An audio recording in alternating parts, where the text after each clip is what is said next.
Hello everyone, I am the storyteller and I am here to help you today. I know you use this video to fall asleep, so before that, like the video and subscribe to the channel. Also, where are you from and what time are you watching?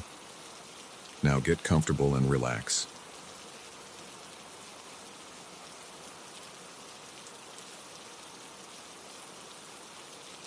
The crunch of leaves under my boots was the only sound breaking the eerie silence of the forest.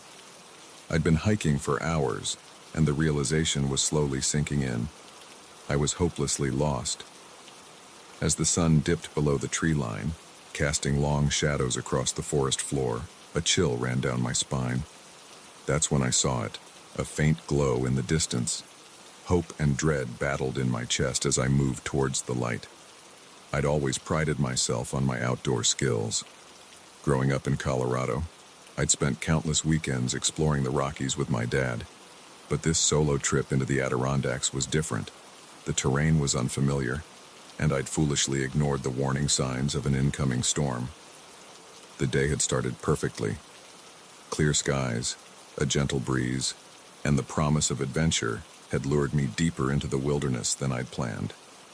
I'd been so caught up in the beauty of my surroundings that I hadn't noticed the gradual shift in the weather. By the time the first raindrops hit, I was miles off the marked trail. I'd tried to retrace my steps, but the rain had washed away any tracks I might have left. The trees all looked the same, an endless sea of green and brown. As panic set in, I'd made the cardinal mistake of every lost hiker. I'd started moving faster, more erratically, each step taking me further from safety. Now, as darkness fell, that distant light was my only hope. I pushed through the underbrush, ignoring the scratches from branches and the squelch of mud beneath my feet. The light grew stronger, and I could make out the flickering of what I hoped was a campfire. As I got closer, I slowed my pace. Something didn't feel right. The campsite, if that's what it was too quiet.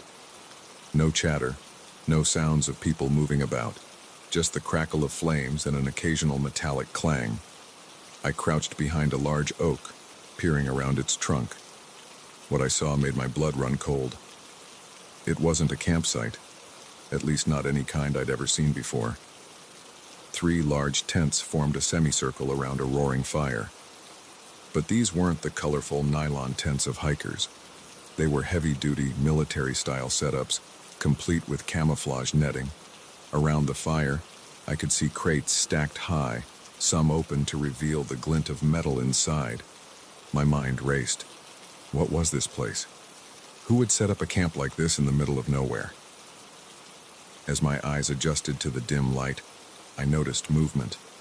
A man emerged from one of the tents, rifle slung over his shoulder. He was followed by another, then another. I counted 5 in total, all armed, all moving with a purpose that spoke of military training. I knew I should leave, to back away slowly and run as fast and as far as I could. But curiosity and desperation kept me rooted to the spot. These men might be dangerous, but they also might be my only chance of finding my way out of this forest. As I weighed my options, a gust of wind carried their voices to me. "The shipment's late," one man growled. "If they don't show in the next hour, we move to Plan B." "Relax," another replied. "They know the consequences of screwing us over. They'll be here." Shipment? Consequences? The pit in my stomach grew. Whatever was happening here, it was clear I'd stumbled onto something illegal and potentially deadly. I started to back away, trying to control my breathing and move as silently as possible. But in my haste, I didn't watch where I was stepping. A dry branch snapped under my foot, the crack echoing like a gunshot in the quiet forest. The men at the camp froze. Then, with practiced efficiency, they fanned out, rifles at the ready. I didn't wait to see more. I turned and ran, crashing through the underbrush with no regard for stealth. Behind me, I could hear shouts and the thunder of boots giving chase. My heart pounded in my chest as I sprinted through the dark forest. Branches whipped at my face, roots threatened to trip me with every step, but fear drove me on. I had no idea where I was going, only that I needed to put as much distance between myself and those men as possible. A bullet whizzed past my ear, splintering the bark of a tree just inches from my head. They were shooting at me. The realization gave me a new burst of speed. I zigged and zagged, using the trees for cover as best I could. I don't know how long I ran. Time seemed to lose all meaning in the chaos of the chase. My lungs burned. My legs felt like lead, but I didn't dare stop. The sounds of pursuit grew fainter, but I couldn't be sure if I was actually losing them or if they were just being more cautious in their approach. Finally, when I felt I couldn't take another step, I spotted a hollow at the base of a massive old tree. Without thinking, I dove into it, pressing myself as far back into the shadows as I could. I covered my mouth with my hand, trying to muffle the sound of my ragged breathing. Minutes passed like hours as I huddled in that hollow. Every snapping twig, every rustle of leaves sent a fresh wave of terror through me. Twice, I saw flashlight beams sweep past my hiding spot. Each time I was certain I'd be discovered, but somehow, miraculously, they passed me by. As the night wore on, the sounds of the search grew more distant. Still, I didn't move. I was too afraid, too exhausted. At some point, I must have dozed off, because the next thing I knew, weak sunlight was filtering through the leaves. I cautiously emerged from my hiding spot, every muscle in my body protesting the movement. The forest was quiet now, but not the oppressive silence of the night before. I could hear birds chirping, small animals scurrying about, normal forest sounds that I never thought I'd be so grateful to hear. I was lost, hungry, and exhausted, but I was alive. And in the light of day, with the immediate danger past, I could think more clearly. I remembered my basic wilderness training. Find high ground, look for landmarks. It took me most of the day, but I finally found a trail. From there, it was a long, painful hike back to civilization. When I finally stumbled into a ranger station, I must have looked like a wild man. The rangers were alarmed, but kind. They gave me food, water, and medical attention for my cuts and bruises. I told them everything, about getting lost, about the camp I'd found, about being chased through the night. They took my statement seriously, immediately calling in state police and even the FBI. In the days that followed, I learned that I'd stumbled upon a major gun-running operation. The authorities had been trying to track this group for months. My accidental discovery had given them the break they needed to finally shut it down. It's been years since that night in the forest, but I still have nightmares about it. The crack of gunfire, the pounding of boots behind me, the terrifying certainty that each breath could be my last. I still hike, still love the outdoors, but I'm a lot more careful now. I always stick to marked trails, always let someone know where I'm going and when I'll be back. And sometimes, when I'm in the woods and the light starts to fade, I can't help but scan the trees, half expecting to see that distant, deceptive glow of a campfire that's anything but welcoming.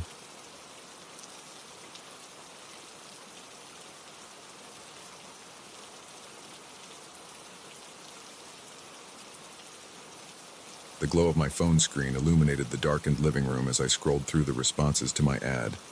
2005, Honda Civic, good condition, must sell. I needed the cash, and fast. One reply caught my eye, a guy named Mike, asking to meet for a test drive. Little did I know, that message would lead me into a nightmare I never saw coming. I'd always been cautious about meeting strangers from the internet, but desperation has a way of clouding your judgment. My rent was due, and the extra cash from selling my old car would be a lifesaver. So when Mike suggested meeting at a quiet park just outside of town for the test drive, I pushed aside my misgivings and agreed. The day of the meeting dawned bright and clear. I gave the Civic a quick wash, hoping the gleaming blue paint would help seal the deal. As I drove to the meeting spot, I rehearsed my sales pitch in my head. Low mileage, regular oil changes, great gas mileage. I was so focused on making the sale that I didn't notice how the houses grew sparse and the road narrowed as I approached the park. I pulled into the small gravel lot and checked my watch. 10 minutes early. Perfect. I got out and leaned against the car, trying to look casual as I scanned the empty park. It was quieter than I expected, with only the rustle of leaves and distant bird calls breaking the silence. A few minutes later, a black SUV pulled in. A man got out, tall, probably in his mid-30s, with close-cropped hair and a friendly smile. He walked over, hand extended. "Hey, you must be Alex. I'm Mike." We shook hands, and I launched into my rehearsed spiel about the car.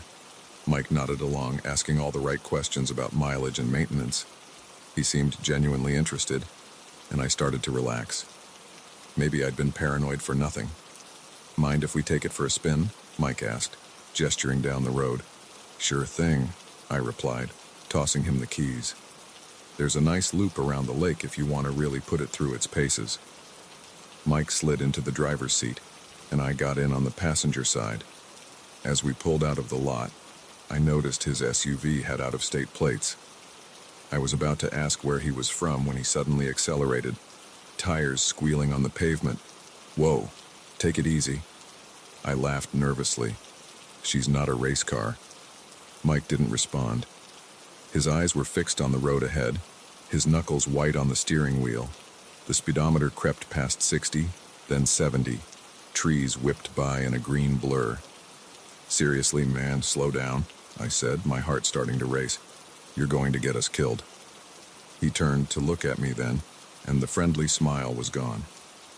In its place was something cold, calculating. Fear gripped my chest as I realized I'd made a terrible mistake. "You're not going anywhere," Mike said, his voice low and menacing. I reached for the door handle, but he swerved sharply, throwing me against the window. Stars exploded in my vision as my head connected with the glass. By the time I regained my senses, we were turning onto a dirt road I didn't recognize. "Listen, just take the car," I stammered. "I won't call the cops, I swear. Just let me out here." Mike laughed, a harsh sound that sent chills down my spine. "Oh, this isn't about the car, Alex. This is about you." My mind raced, trying to make sense of what was happening. Did I know this guy? Had I wronged him somehow? But I was certain I'd never seen him before today. The dirt road ended at a small clearing. An old barn stood at one end, its red paint faded and peeling. Mike stopped the car and turned to me, pulling a gun from his waistband. "Get out," he ordered, "and don't try anything stupid." On shaking legs, I got out of the car. Mike marched me toward the barn, the gun pressed against my back. As we got closer, I could hear muffled sounds coming from inside. My blood ran cold as I realized what they were, human voices crying out in fear and pain. Mike shoved me through the barn door. The smell hit me first, sweat, blood, and fear. As my eyes adjusted to the dim light, I saw them, at least a dozen people, men and women of various ages, all bound and gagged. Their eyes widened in terror as they saw me, another victim being added to their ranks. "Welcome to your new life, Alex," Mike sneered, shoving me to the ground. "Hope you enjoy manual labor because you're going to be doing a lot of it." As he tied my hands behind my back, the reality of my situation sank in. This wasn't a simple carjacking. I'd stumbled into something far worse, a human trafficking operation. The next few hours were a blur of fear and confusion. More men arrived, speaking in hushed tones with Mike. I caught snippets of their conversation, talk of shipments and buyers. Each word drove home the horror of what was happening.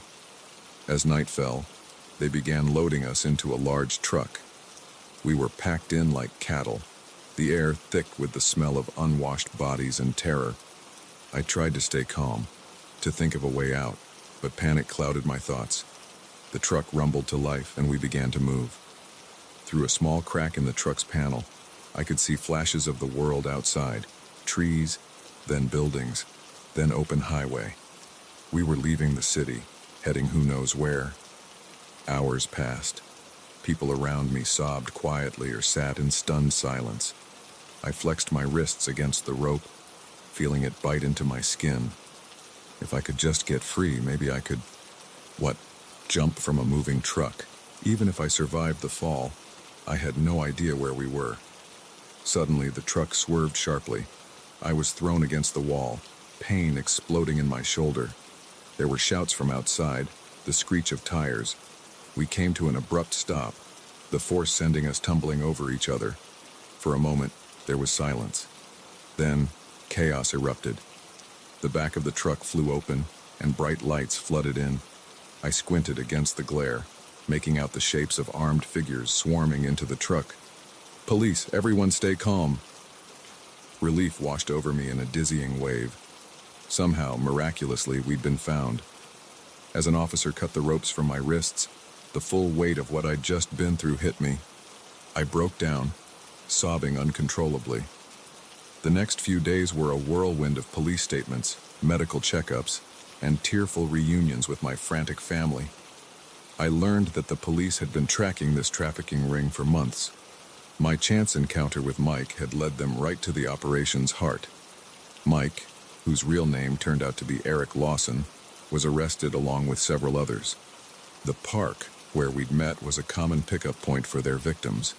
They'd been using online marketplaces to lure people to remote locations, counting on the victims' desire for a good deal to override their caution.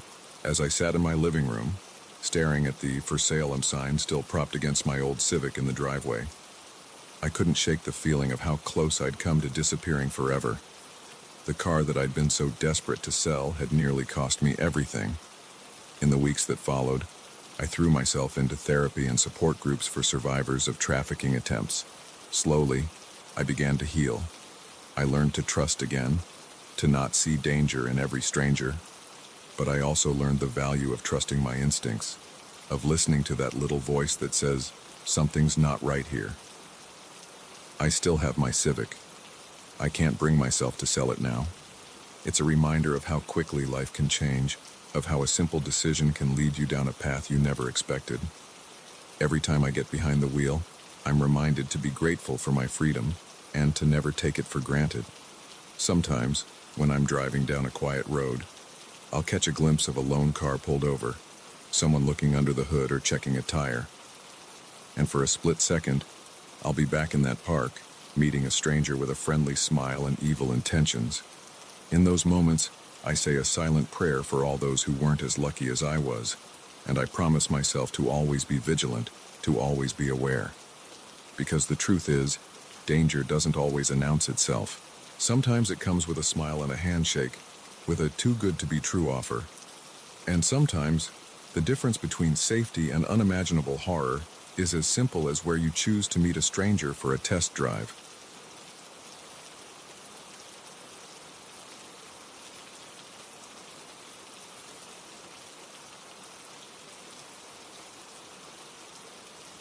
The zipper of my tent seemed impossibly loud in the stillness of the night. I froze, my hand halfway through the motion, straining my ears. There it was again, a twig snapping, leaves rustling. Something was out there, circling my campsite. And whatever it wasn't just some curious raccoon. I'd always loved camping alone.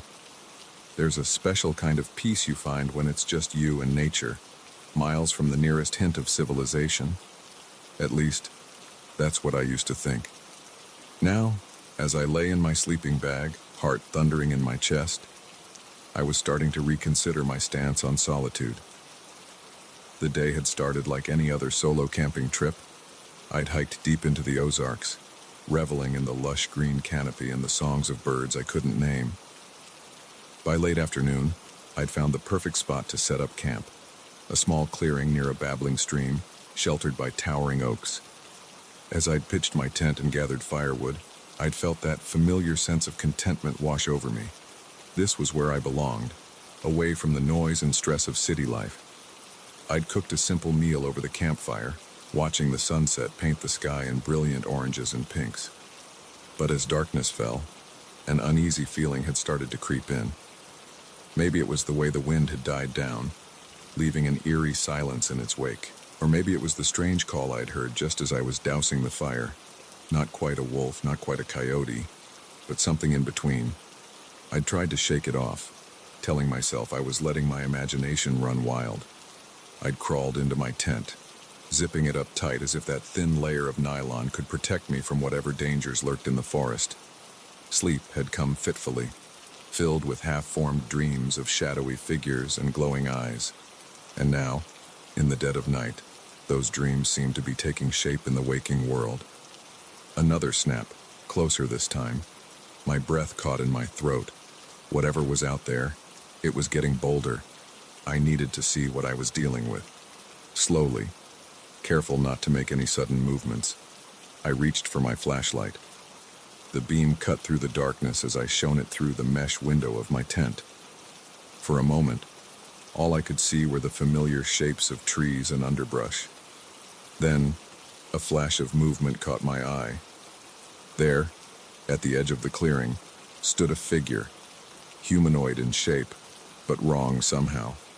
Too tall, too thin, its proportions subtly off in a way that sent shivers down my spine. And it was staring directly at me. I blinked, sure I must be seeing things. But when my eyes opened, it was still there, motionless, watching. Fight or flight kicked in, and flight won out. I scrambled out of my sleeping bag, fumbling with the tent zipper. Part of me knew I was being irrational.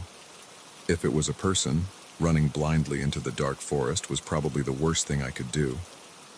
But fear isn't rational, and right then, all I could think about was putting as much distance between myself and that thing as possible. I burst out of the tent, my bare feet slapping against the cool earth. I ran without direction, branches whipping at my face, roots threatening to trip me with every step. Behind me, I heard movement, something crashing through the underbrush in pursuit. My lungs burned as I pushed myself harder, faster. In the back of my mind, a voice screamed that I was lost, that I had no idea where I was going. I ignored it. All that mattered was escape. Suddenly, the ground disappeared from beneath my feet. I was falling, tumbling down a steep embankment. Pain exploded through my body as I hit the bottom. The wind knocked out of me. For a moment, I lay there, dazed and gasping for breath. The sound of approaching footsteps snapped me back to reality. I looked around wildly, searching for somewhere to hide. My eyes landed on a hollow log a few feet away. It was a tight fit, but fear gave me strength I didn't know I had. I wedged myself inside, ignoring the protests of my battered body. From my hiding spot, I watched with wide eyes as a pair of feet came into view. They were bare, pale in the moonlight, with toes that seemed too long, too pointed. My heart pounded so loud I was sure it would give me away. The feet paused, turning this way and that. I held my breath, praying to whatever might be listening that it wouldn't find me. After what felt like an eternity, the feet moved on, disappearing from my limited field of vision. I didn't dare move. Hours seemed to pass as I lay there, every muscle tense, straining my ears for any sign of the creature's return. Gradually, the adrenaline began to wear off, leaving me acutely aware of every scrape and bruise from my headlong flight through the forest. As the sky began to lighten with the first hints of dawn, I finally allowed myself to relax a fraction. Whatever that thing was, it seemed to have given up the chase.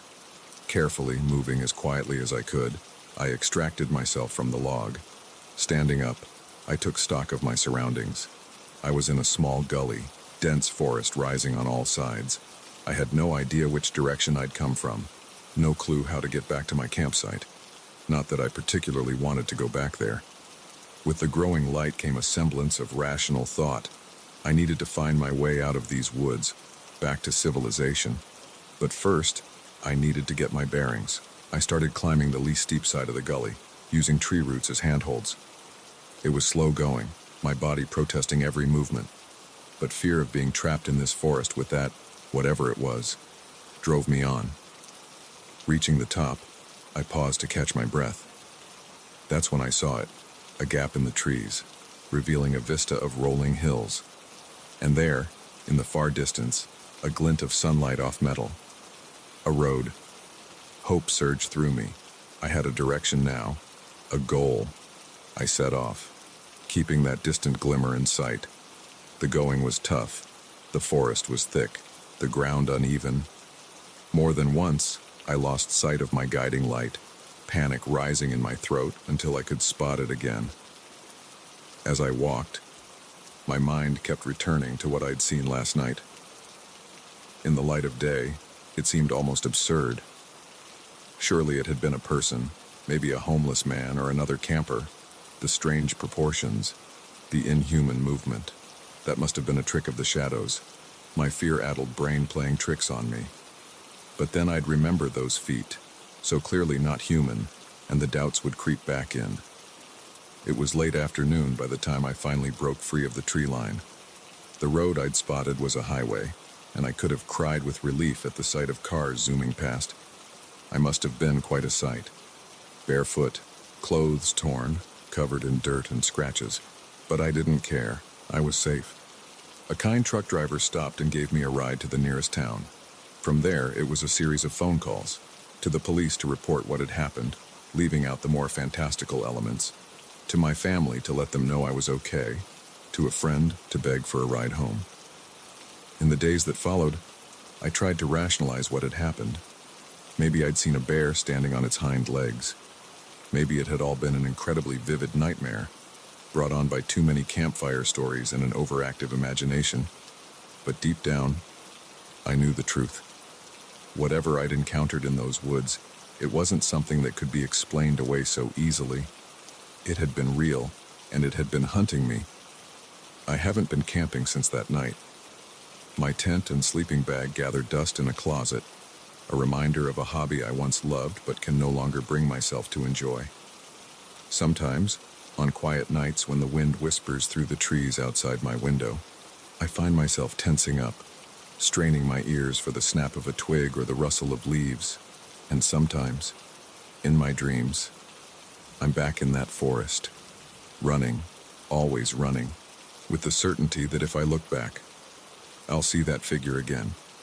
Tall, thin, wrong, watching me with eyes that gleam with inhuman intelligence. I wake from these dreams in a cold sweat, my heart racing, and as I lie there in the dark, trying to calm my breathing, a part of me wonders, if I saw that figure standing at the foot of my bed, watching me sleep, would I even be surprised? Because the truth is, once you've seen something like that, you can never truly unsee it. The veil between our world and whatever lies beyond has been lifted, if only for a moment.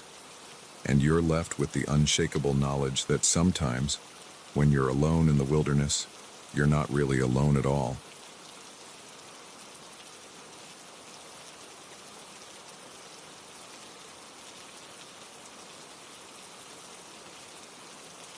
The key felt unnaturally heavy in my hand as I stood before the towering oak doors of the Blackwood mansion. A cool breeze whispered through the overgrown gardens, carrying with it the faint scent of decay. I swallowed hard, fighting the urge to turn and run. It was just a house, I told myself, just a job.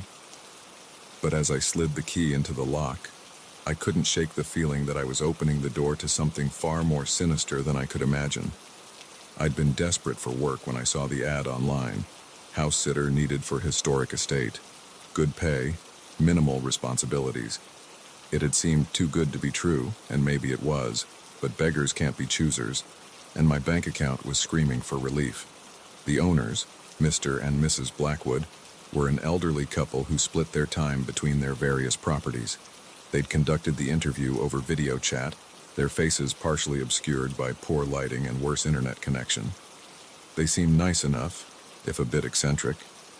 Their instructions had been simple: maintain the grounds, ensure the house stays in good condition, and under no circumstances enter the east wing of the third floor. That last bit had raised a red flag, but the promise of a generous paycheck had quickly silenced my doubts. Now, as I stepped into the cavernous foyer, those doubts came rushing back with a vengeance. The interior of the mansion was like stepping back in time. Heavy velvet drapes blocked out most of the natural light, leaving the space in a perpetual twilight. Ornate furniture, draped in white sheets, loomed like ghosts in the shadows. The air was thick with the musty smell of disuse, tinged with something I couldn't quite place, something metallic and vaguely unpleasant. I spent that first day exploring the parts of the house I was allowed to enter, familiarizing myself with the layout. The kitchen was a mix of modern appliances and antique fixtures. The library was filled floor to ceiling with leather-bound books, their spines cracked with age. Each room seemed to hold countless secrets, whispers of a bygone era. As night fell, I retreated to the small bedroom the Blackwoods had designated as my living quarters. It was comfortable enough, with a four-poster bed and a writing desk by the window. But as I lay there in the darkness, trying to sleep, I couldn't shake the feeling of being watched. The first week passed without incident. I settled into a routine of cleaning, minor repairs, and long walks through the sprawling gardens. But always gnaw in the back of my mind was the forbidden East Wing. What could possibly be up there that I wasn't allowed to see? It was on the 8th night that I first heard the noises. I was in the kitchen, warming up some leftovers, when a loud thump echoed through the house. I froze, my hand hovering over the microwave button. For a moment, silence. Then another thump, followed by what sounded like scratching. My heart raced as I tried to pinpoint the source of the sound. It seemed to be coming from upstairs, specifically from the direction of the East Wing. "Hello?" I called out, my voice embarrassingly shaky. "Is someone there?" No response, just more scratching. It could be rats, I told myself, or raccoons that had found their way inside. But deep down, I knew it was something else entirely. I should have called the Blackwoods right then. Should have reported the disturbance and let them handle it. But curiosity got the better of me. I grabbed a flashlight and slowly made my way upstairs. The third floor was darker than the rest of the house, the air noticeably colder. As I approached the East Wing, the scratching grew louder. It was coming from behind a heavy wooden door at the end of the hallway. A door secured with a padlock that looked far too new compared to the rest of the house's antique fixtures. I stood there for what felt like hours, my hand hovering over the padlock, warring with myself. The Blackwoods' warning echoed in my mind, but so did the scratching, insistent and somehow desperate. In the end, curiosity won out. I ran back downstairs and grabbed a set of bolt cutters from the tool shed. The padlock put up little resistance. The door creaked open, revealing a long, dark hallway. The scratching had stopped, replaced by an eerie silence. I took a deep breath and stepped inside, my flashlight beam cutting through the gloom. The first thing that hit me was the smell. That metallic scent I'd noticed when I first entered the house was much stronger here, mixed with the unmistakable stench of rot. I gagged, fighting the urge to retreat. The beam of my flashlight revealed peeling wallpaper and threadbare carpets. But it was the walls that truly caught my attention. They were covered in strange symbols, carved directly into the plaster. Some I recognized from my limited knowledge of the occult: pentagrams, eyes of Horus, and other mystical signs. Others were completely foreign to me, their twisted forms sending shivers down my spine. At the end of the hallway was another door, this one slightly ajar. As I approached, I heard a sound that made my blood run cold. A low, guttural growl, followed by the rattle of chains. Every instinct screamed at me to run, to get as far away from this place as possible. But something compelled me forward. I pushed the door open, my flashlight illuminating the room beyond. What I saw in that room will haunt me for the rest of my days. It was some kind of laboratory, filled with arcane equipment and jars of unidentifiable specimens. In the center of the room was a large metal table, and on that table, I still struggle to describe it. It was vaguely humanoid, but wrong in every possible way. Its limbs were too long, joints bending at impossible angles. The skin was a sickly gray, stretched tight over a frame that seemed to be constantly shifting, and its face, God, its face, where there should have been features, there was only a mass of writhing tentacles. The creature was chained to the table, but as my light fell upon it, it began to thrash wildly. The chains groaned under the strain, and then it spoke, in a voice that was somehow both a whisper and a scream. Free. Me.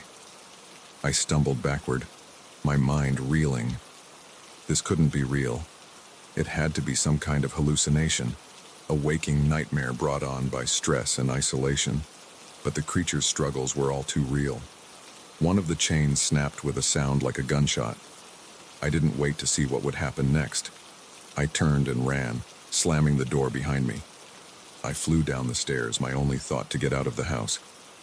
But as I reached the foyer, I came face to face with Mr. and Mrs. Blackwood. They stood there, eerily calm, as if finding their house sitter fleeing in terror was an everyday occurrence. Mr. Blackwood's eyes flicked to the bolt cutter still clutched in my hand, and his expression hardened. "You've seen it, haven't you?" Mrs. Blackwood asked, her voice devoid of emotion. I nodded, unable to form words. "Such a pity," Mr. Blackwood sighed. "We had high hopes for you, but I suppose there's no helping it now." As he spoke, I noticed something odd about their appearances. Their skin seemed to ripple and shift, like there was something moving underneath.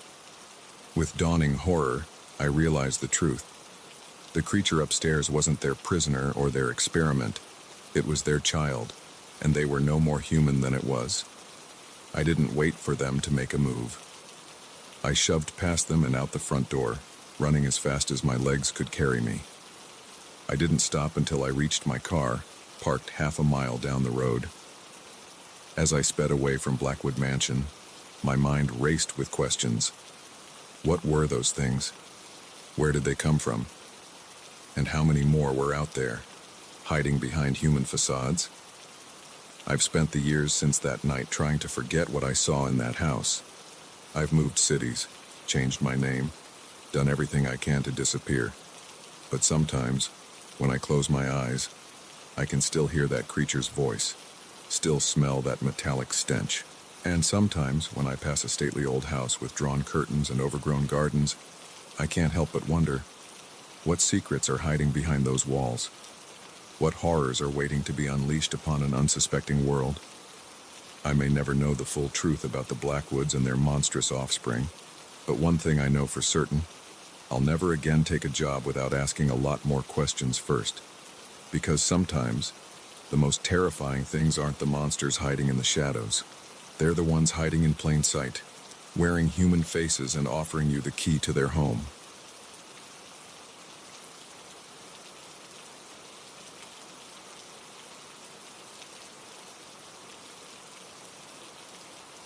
The headlights appeared in my rearview mirror like twin specters, piercing through the darkness of the desert night.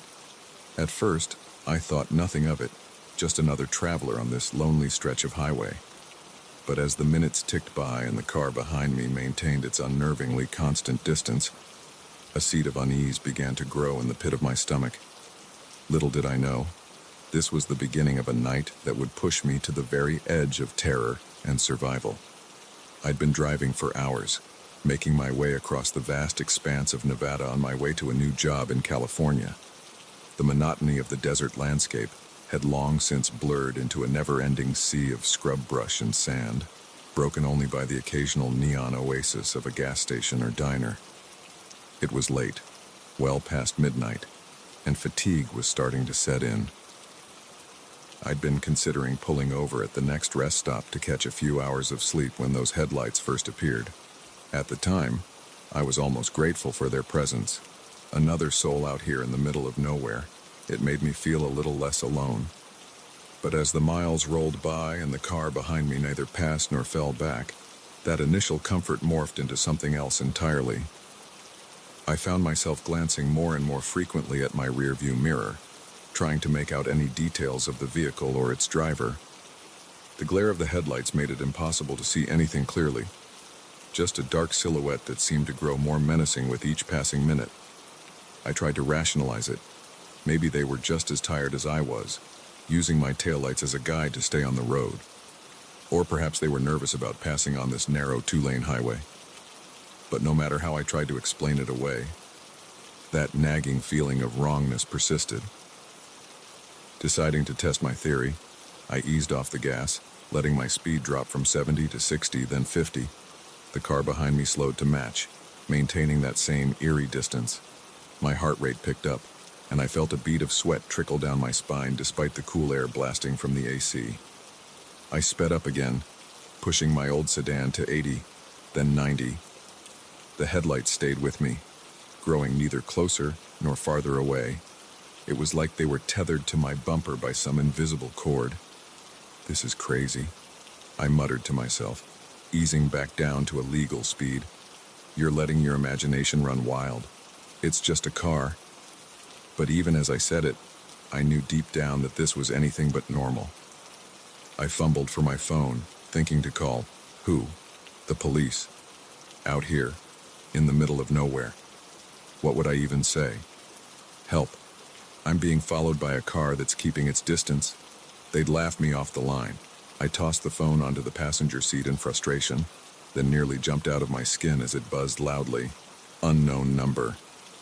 My finger hovered over the answer button, a war between curiosity and fear raging in my mind.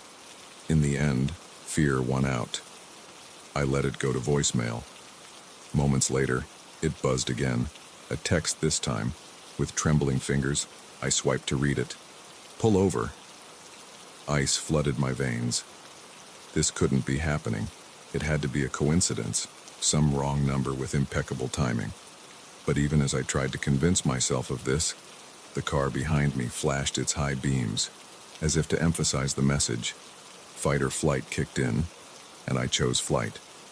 I stomped on the accelerator, my car's engine whining in protest as I pushed it to its limits. The speedometer crept past 100, the desert landscape outside becoming a dark blur. But no matter how fast I went, those headlights stayed with me.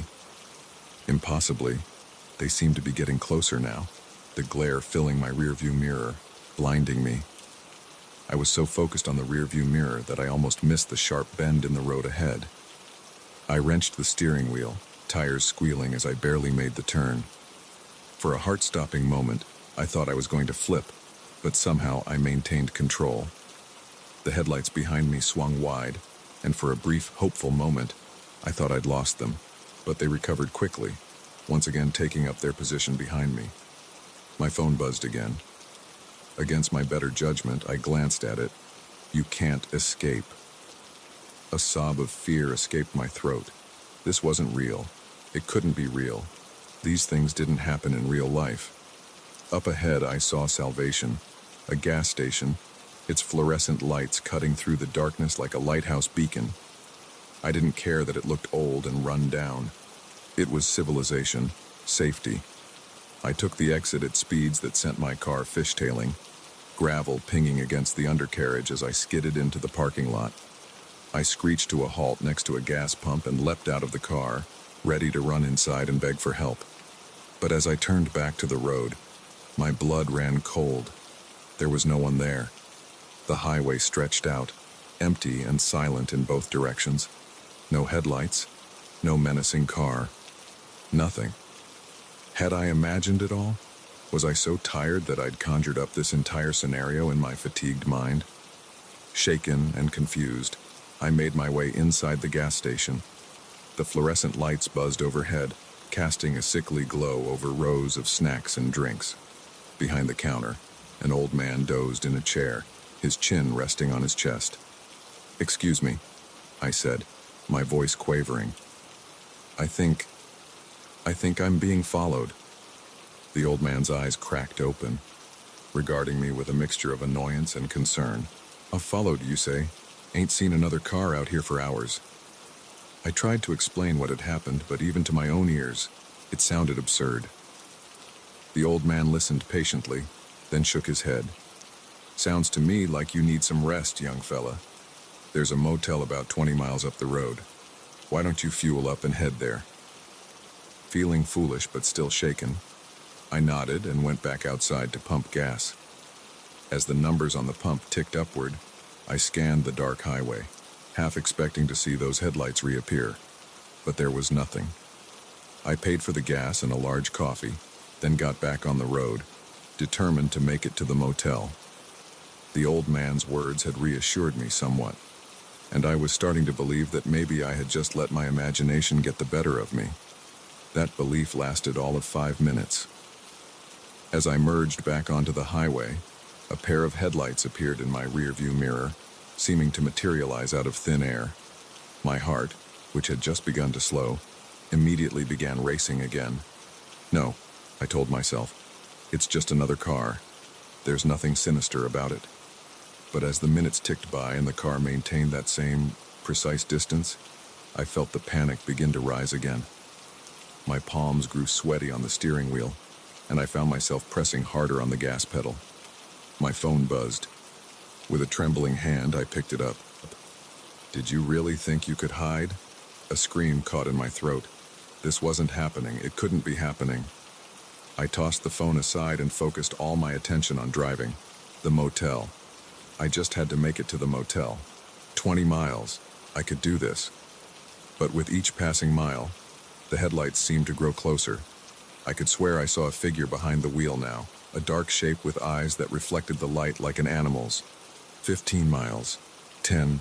5. The motel's neon sign appeared in the distance, a beacon of hope. I was going to make it. And then, just as the exit for the motel came into view, my engine sputtered and died.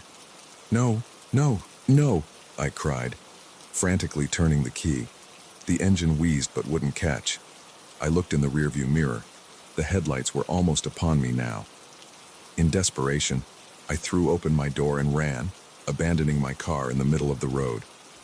I sprinted towards the motel, my lungs burning, my legs feeling like lead. Behind me, I heard a car door slam. Footsteps, fast and heavy, pursuing me. I reached the motel parking lot and risked a glance back. What I saw nearly stopped my heart. The figure chasing me wasn't human. It was tall, impossibly tall, with limbs that were too long and moved in ways that defied anatomy. Its face, if you could call it that, was a void, a black hole that seemed to absorb all light. I crashed through the motel office door, screaming for help. The night manager looked up in shock, but before he could say anything, the thing burst in behind me. What happened next is a blur. I remember screaming, a struggle, the sound of breaking glass, and then darkness.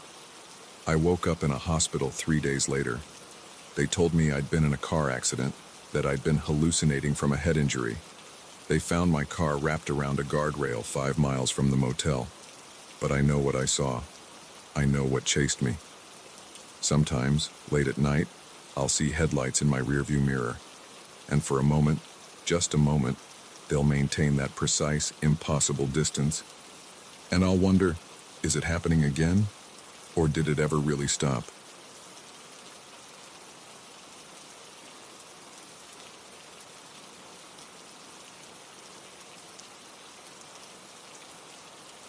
The sound of metal scraping against metal jolted me awake. For a moment, I was disoriented, the unfamiliar shadows of the motel room playing tricks on my tired eyes. Then I heard it again, the unmistakable sound of someone trying to unlock my door. My heart leapt into my throat as I realized this was no dream. Someone was trying to get in. I hadn't planned on stopping at this rundown motel off Interstate 40. My cross-country drive from New York to Los Angeles was supposed to be non-stop, fueled by energy drinks and the promise of a new life waiting for me on the West Coast. But after 16 hours on the road, exhaustion had won out. The flickering neon vacancy sign had been a beacon in the night, promising a few hours of much-needed rest. Now, as I lay frozen in bed, listening to the persistent scratching at my door, I was regretting my decision. The lock clicked, and the door began to inch open. In a panic, I rolled off the bed and onto the floor, my mind racing. Who was breaking in? A thief. Someone with far worse intentions. I cursed myself for not checking that the deadbolt was secure before collapsing into bed. The door swung open fully, and a shaft of light from the parking lot cut through the darkness. A silhouette appeared in the doorway, tall, broad-shouldered, definitely male. I held my breath, praying he wouldn't notice me huddled on the far side of the bed. "Hello?" A gruff voice called out, "Sorry to disturb you, but there's been a mix-up with the rooms." I remained silent, my heart pounding so loud I was sure he could hear it. The man took a step into the room, fumbling for the light switch. "I know someone's in here. The front desk said this room was occupied." The overhead light flickered on, harsh and sudden. I squinted against the glare, momentarily blinded. "What the hell?" the man exclaimed, finally spotting me on the floor. "What are you doing?" I scrambled to my feet, keeping the bed between us. "What am I doing? What are you doing? This is my room."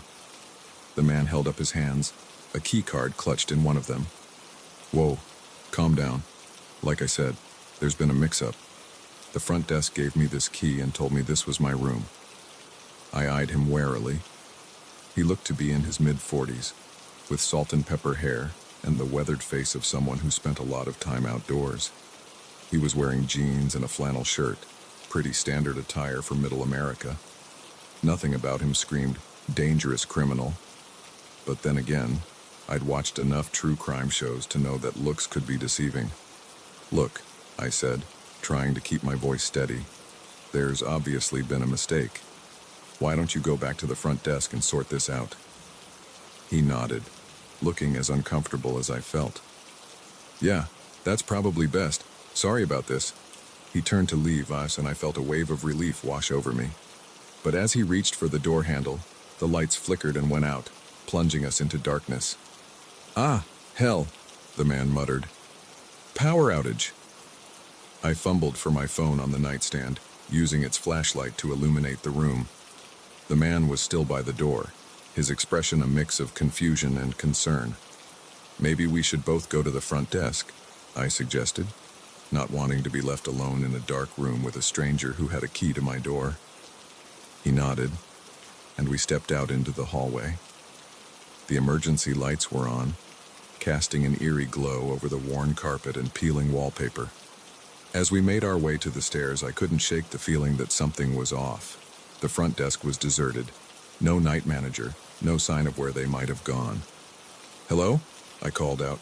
"Is anyone here?" Silence. The man, who had introduced himself as Mike during our walk, tried the door to the back office. Locked. "This is weird," he muttered. "There was a guy here when I checked in not 20 minutes ago." A chill ran down my spine. "We should call the police."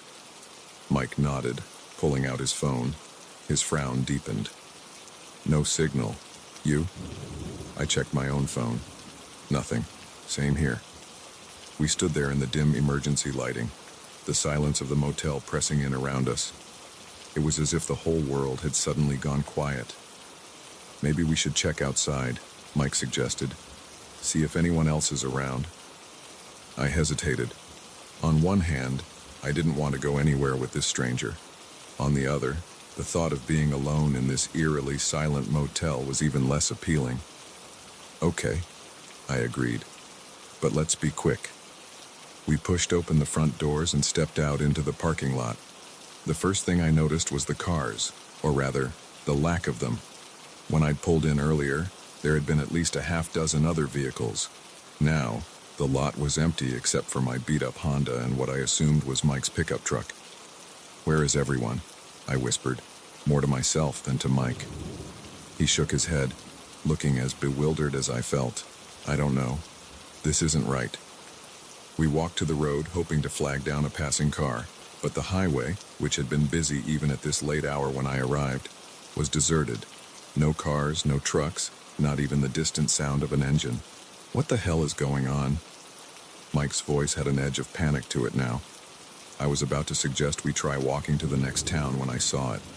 A flicker of movement in the shadows across the road. I squinted, trying to make out what it was.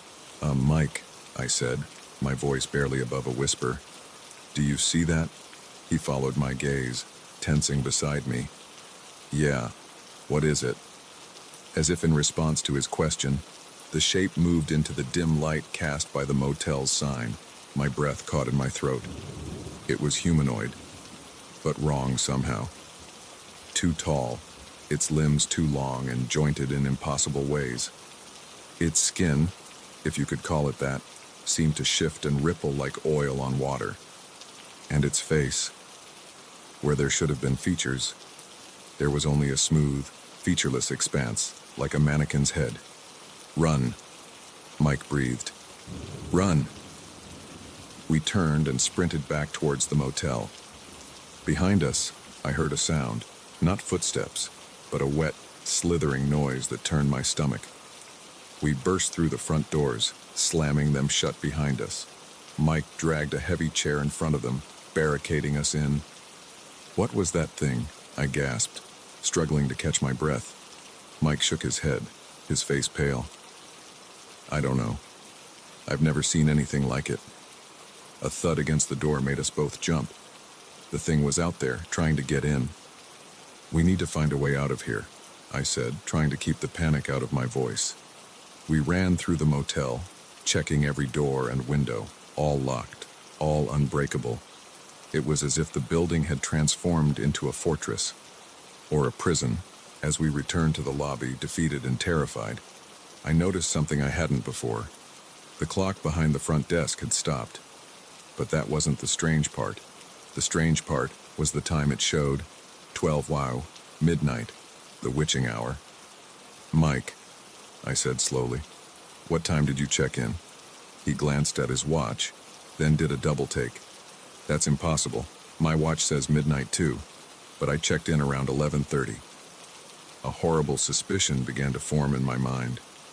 What if we're not in the real world anymore? What if when the clock struck midnight, we were transported somewhere else? Mike looked at me like I was crazy, but I could see the doubt in his eyes.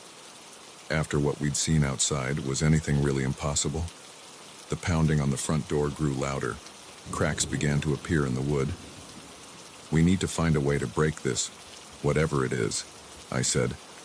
"There has to be a way to get back to our world." Mike nodded, his jaw set with determination. "Okay, let's think. In stories, there's always a key or a ritual or something. What changed when you got here? Did you do anything unusual?" I racked my brain, trying to remember every detail of my check-in. "The key card," I said suddenly. "The manager made a big deal about not losing it, said it was the key to a good night's rest." Mike's eyes widened. "That's it. Where's your key card?" I patted my pockets, panic rising when I came up empty. "It must be in my room." We raced back up the stairs, the sound of splintering wood echoing behind us. Whatever that thing was, it was getting in. My hands shook as I searched the room, tossing aside blankets and rifling through my bags. Finally, I found it, tucked into the pages of the Gideon Bible in the nightstand drawer. "I've got it!" I yelled triumphantly. Just then, we heard it, the wet, slithering sound coming up the stairs. "What do we do?" Mike asked, his voice tight with fear. I looked at the key card, then at the door. Maybe we need to check out." It was a wild guess, but it was all we had. I rushed to the door and swiped the card through the reader. For a moment, nothing happened. Then, the world seemed to shift and blur around us. I felt a sensation like falling, and then I jolted awake in my car, parked in front of the motel. The dashboard clock read 11:28 p.m. My heart was racing, but as I looked around, everything seemed normal. Cars in the parking lot, lights on in the office.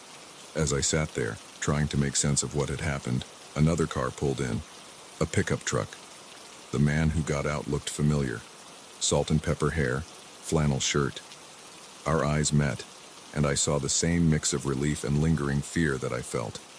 Without a word, we both put our vehicles in gear and drove away, leaving the motel and its secrets behind us in the rearview mirror. To this day, I don't know if what we experienced was real or some kind of shared hallucination. But one thing's for certain.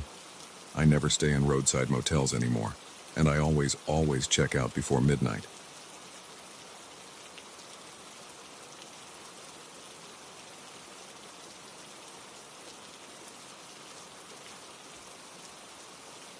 The bone was bleached white, peeking out from beneath a carpet of fallen leaves. At first, I thought it was just an animal remnant, nothing unusual for a hike in the national park. But as I bent down to examine it closer, a chill ran down my spine. The shape was unmistakable, a human femur. And it was just the beginning of a nightmare that would haunt me for years to come. My wife, Sarah, and I had been looking forward to this camping trip for months. Both of us worked high-stress jobs in the city, and the promise of a week surrounded by nature was exactly what we needed. We'd chosen a remote trail in Yellowstone, eager to escape the crowds and truly immerse ourselves in the wilderness. The first 2 days had been perfect. We'd hiked through breathtaking landscapes, marveled at wildlife from a safe distance, and spent our evenings huddled around a campfire, reconnecting in a way we hadn't in years. It was on the third day, as we ventured off the main trail in search of a secluded spot for lunch, that everything changed. I was leading the way, pushing through a dense patch of underbrush, when my foot caught on something hard. That's when I saw it, the bone, partially buried but unmistakably human. Sarah came up behind me, her excited chatter about the morning's hike dying on her lips as she saw what I was staring at. "Is that?" she whispered, unable to finish the sentence. I nodded, my mouth dry. "I think so. We need to call the park rangers." But as I reached for my phone, Sarah grabbed my arm. "Wait," she said, her voice tight with fear. "Look." I followed her gaze and felt my stomach drop. A few feet away, partially hidden by a fallen log, was another bone. And beyond that, another. It wasn't just a single remain. It was a trail. Against my better judgment, I found myself following the grisly path. Sarah stayed close behind, her breath coming in short, panicked gasps. As we pushed deeper into the woods, the bones became more frequent, ribs poking out from beneath rotting leaves, a skull, its empty eye sockets staring accusingly at us. It was like walking through a nightmare, and then we saw it, a clearing up ahead. As we emerged from the trees, the full horror of what we'd stumbled upon revealed itself. The small meadow was littered with bones, some bleached white by the sun, others still bearing scraps of decaying flesh. At least a dozen bodies, maybe more, scattered across the forest floor. Sarah turned away, retching into the bushes. I stood frozen, my mind struggling to process what I was seeing. This wasn't just a tragic accident or even a single act of violence. This was something much worse, a dumping ground, a killing field. "We need to get out of here," Sarah gasped, wiping her mouth. "Now?" I nodded, finally snapping out of my shock. We turned to leave, but a sound stopped us in our tracks, a twig snapping, followed by the rustle of leaves. Someone, or something, was coming. Without a word, we dove behind a large fallen tree, pressing ourselves into the damp earth. I could feel Sarah trembling beside me, and I reached out to squeeze her hand, as much to comfort myself as her. 2 men entered the clearing, their hushed voices carrying clearly in the still air. They were dressed in hunting gear, but the rifles they carried weren't any kind of hunting weapons I'd ever seen. Military grade, with scopes and suppressors. "Boss ain't gonna be happy," one of them growled. "Told us to clean this place up weeks ago." The other spat on the ground. "Ain't our fault the ground's too hard to dig. Besides, animals usually take care of most of it." I felt Sarah stiffen beside me, and I knew she was fighting the urge to be sick again. I couldn't blame her. The casual way these men discussed the disposal of human remains made my skin crawl. "Well, we better get to it," the first man said. "Don't want anyone stumbling across this place." Too late, I thought grimly. As the men began their grisly task, Sarah and I stayed hidden, hardly daring to breathe. Hours seemed to pass, though it was probably only minutes. Finally, the men finished whatever they'd come to do and left the clearing. We waited until we could no longer hear their footsteps before cautiously emerging from our hiding spot. The clearing looked different now, fewer visible bones, more freshly turned earth. They'd been burying the remains.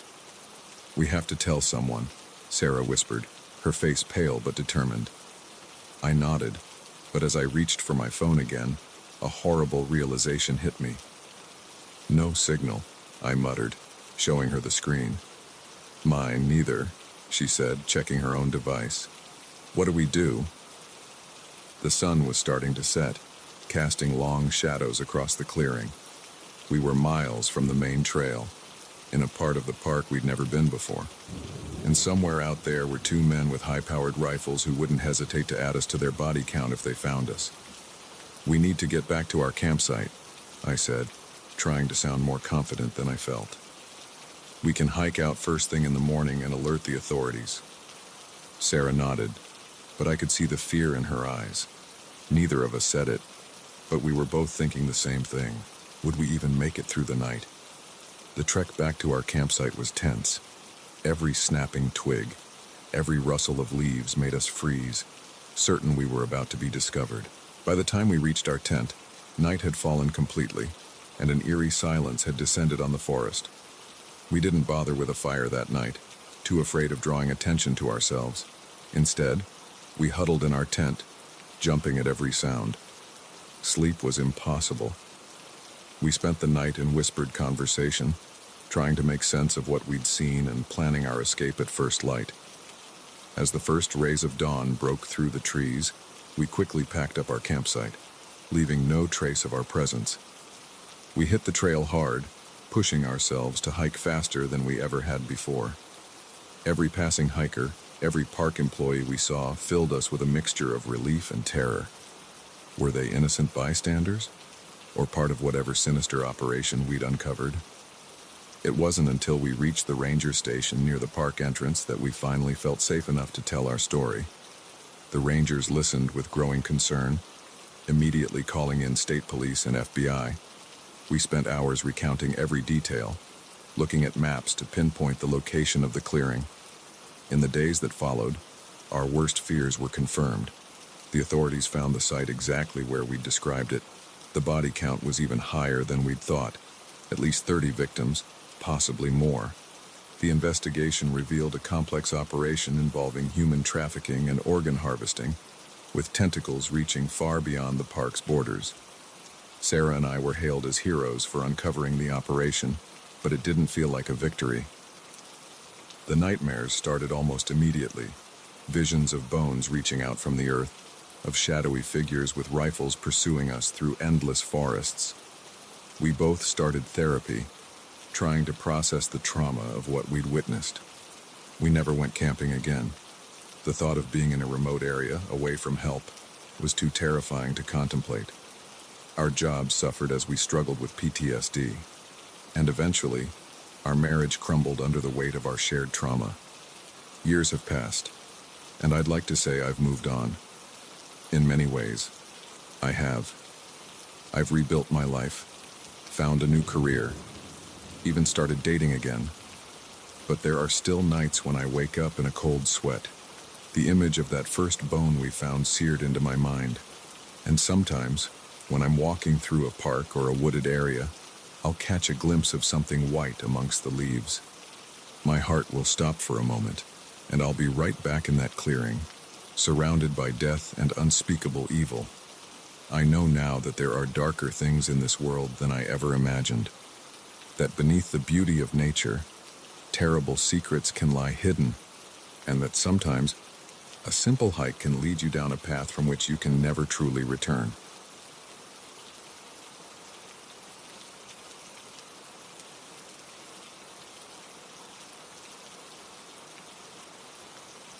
The moment I stepped into that empty house, I knew something was off. Maybe it was the way the floorboards creaked under my feet, or the musty smell that hung in the air like a forgotten secret. But as I followed the realtor deeper into the sprawling Victorian, I couldn't shake the feeling that I was walking into a trap. If only I'd listened to my instincts, I might have avoided the nightmare that was about to unfold. I'd been house hunting for weeks, desperate to find a place I could afford in this overpriced market. When I saw the listing for this old Victorian on the outskirts of town, it seemed too good to be true. The price was well below market value, and the photos showed a house with good bones, just in need of a little TLC. I should have known better. In real estate, as in life, if something seems too good to be true, it usually is. The realtor, a man named Frank, had been oddly insistent on showing me the house that day. He'd called me 3 times that morning, urging me to come see it before someone else snatched it up. In hindsight, his eagerness should have been a red flag, but I was too excited about the prospect of finally finding my dream home to notice. As we walked through the house, Frank kept up a constant stream of chatter, pointing out original features and glossing over the obvious signs of neglect. I tried to focus on the potential of the space, imagining how it could look with a fresh coat of paint and some updated fixtures, but I couldn't ignore the growing sense of unease in the pit of my stomach. It wasn't until we reached the attic that things took a turn for the truly bizarre. Frank had been leading the way up the narrow stairs, still talking about the house's unique charm, when he suddenly stopped mid-sentence. I nearly bumped into him, caught off guard by his abrupt halt. "Is everything okay?" I asked, peering around him to see what had caused the interruption. Frank didn't respond. He just stood there, rigid, staring at something I couldn't see. Then, slowly, he turned to face me. The change in his demeanor was shocking. Gone was the friendly, over-eager salesman.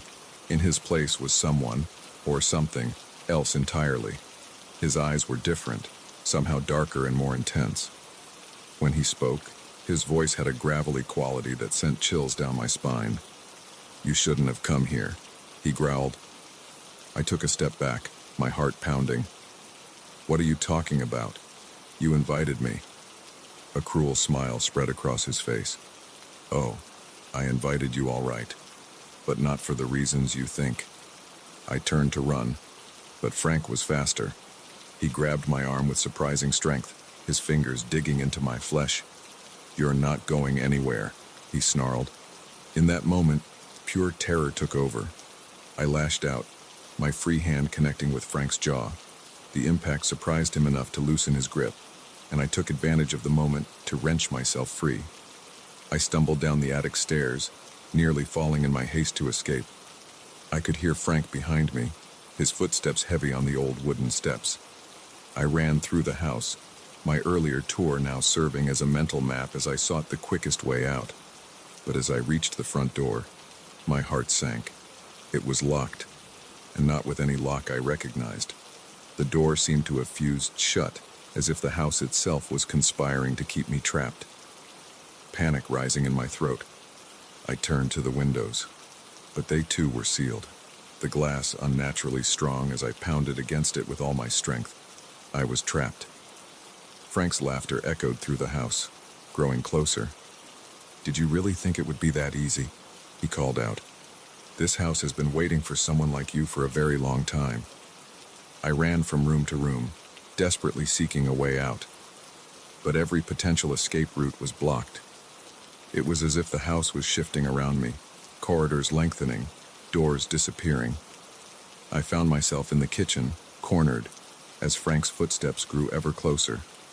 Frantically, I searched for a weapon, anything I could use to defend myself. My hand closed around a heavy cast-iron skillet just as Frank appeared in the doorway. But the man, if he could still be called that, standing before me barely resembled the realtor I'd met earlier. His skin had taken on a grayish pallor, his features twisted into something inhuman, and his eyes were completely black, like empty voids. "What are you?" I whispered, my voice shaking. Frank, or the thing wearing Frank's face, grinned, revealing rows of sharp, pointed teeth. "I am the caretaker," it said in a voice that seemed to echo from somewhere deep and dark. "And you, my dear, are the sacrifice this house has been waiting for." It lunged at me, moving with impossible speed. I swung the skillet with all my might, connecting with its head with a sickening crunch. The thing that had been Frank staggered back, black ichor oozing from the wound. But it didn't fall. Instead, it laughed, a sound that seemed to come from the very walls of the house. "Oh, you're a fighter," it said, sounding almost pleased. "Good. That will make this so much more enjoyable." I didn't wait to hear more. I ran past it, ducking under its grasping arms and fleeing back into the maze-like corridors of the house. I could hear it behind me, its laughter mixing with the creaking and groaning of the house around me. As I ran, I noticed changes in the house. The wallpaper seemed to writhe, patterns shifting and morphing into grotesque faces that leered at me as I passed. The floorboards beneath my feet felt soft and yielding, as if I was running on flesh rather than wood. The very air felt thick and oppressive, making each breath a struggle. I found myself back in the entryway, facing the unyielding front door. But this time, I noticed something I'd overlooked before, a small table with a drawer. Acting on instinct, I yanked the drawer open. Inside was a single key, ancient and rusted. Behind me, I could hear the caretaker approaching, its footsteps unnaturally heavy. With shaking hands, I inserted the key into the lock. For a heart-stopping moment, it wouldn't turn. Then, with a groan of protesting metal, the lock clicked open. I threw the door open and burst out into the sunlight, gulping in the fresh air. But my relief was short-lived. As I turned to look back at the house, I saw it changing before my eyes. The quaint Victorian was transforming, growing and twisting into something monstrous. Windows became gaping maws. The porch steps elongated into a lolling tongue. The entire structure seemed to pulse with a malevolent life of its own. And there, in what had been the doorway, stood the caretaker. It made no move to follow me beyond the threshold, but its black eyes bored into me with an intensity that made my soul shrivel. "You may have escaped today," it said, its voice now a chorus of 1,000 tormented souls. "But the house remembers, and it will be waiting." With those final chilling words, the door slammed shut. In an instant, the house returned to its original appearance, just an old, somewhat run-down Victorian. But I knew the truth of what lurked behind that innocent facade. I ran. I ran until my lungs burned, and my legs felt like they would give out. I ran until I reached the busy streets of town, where the normality of everyday life felt like a shock to my system. In the days that followed, I tried to report what had happened, but the police found nothing unusual about the house. Frank, the real Frank, was found safe at home, with no memory of ever showing me the property. The listing for the house disappeared from all real estate websites, as if it had never existed. I've moved far away since then, to a small apartment in a busy city where I'm never alone. But I can't shake the memory of that day, or the caretaker's final words. Sometimes, in my dreams, I find myself back in that house, running through endless corridors as the walls close in around me. And always, I hear that chilling laughter echoing in the darkness. I know now that there are places in this world that aren't meant for us, houses that hunger for more than just inhabitants. And I live with the constant fear that one day, when I least expect it, I'll turn a corner and find myself facing that old Victorian once again, because the house remembers, and it's waiting.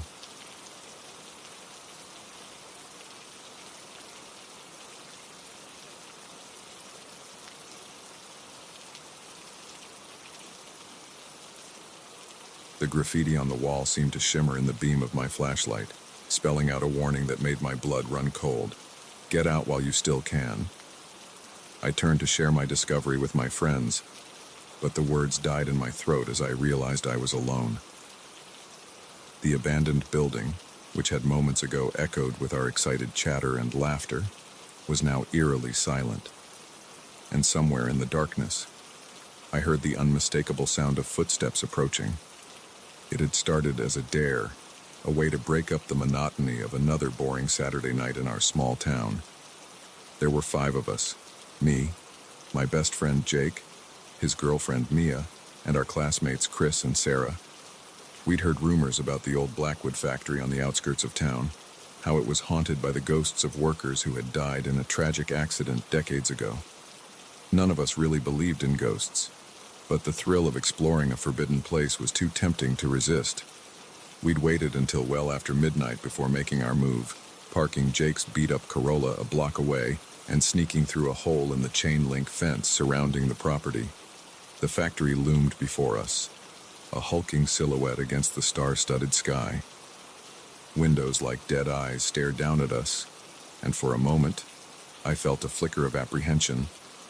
But then Jake made a joke about horror movie cliches, and we all laughed, the tension broken. The interior of the factory was a maze of rusted machinery and crumbling walls. Our flashlights cut through the gloom, revealing glimpses of a bygone era, faded motivational posters, ancient time clocks, assembly lines frozen in time. We moved deeper into the building, our excitement growing with each new discovery. It was Chris who first noticed something odd. "Hey guys," he called out, his voice echoing in the cavernous space. "Does anyone else feel like, I don't know, like we're being watched?" We all paused, looking around nervously. Now that he mentioned it, there was a prickle at the back of my neck, a sensation of unseen eyes upon us. But I shook it off, not wanting to seem scared in front of my friends. "It's just your imagination, dude," I said, trying to sound confident. "This place is creepy, but it's empty. We're the only ones here." How wrong I was. We continued our exploration, eventually finding our way to what must have been the factory's main office.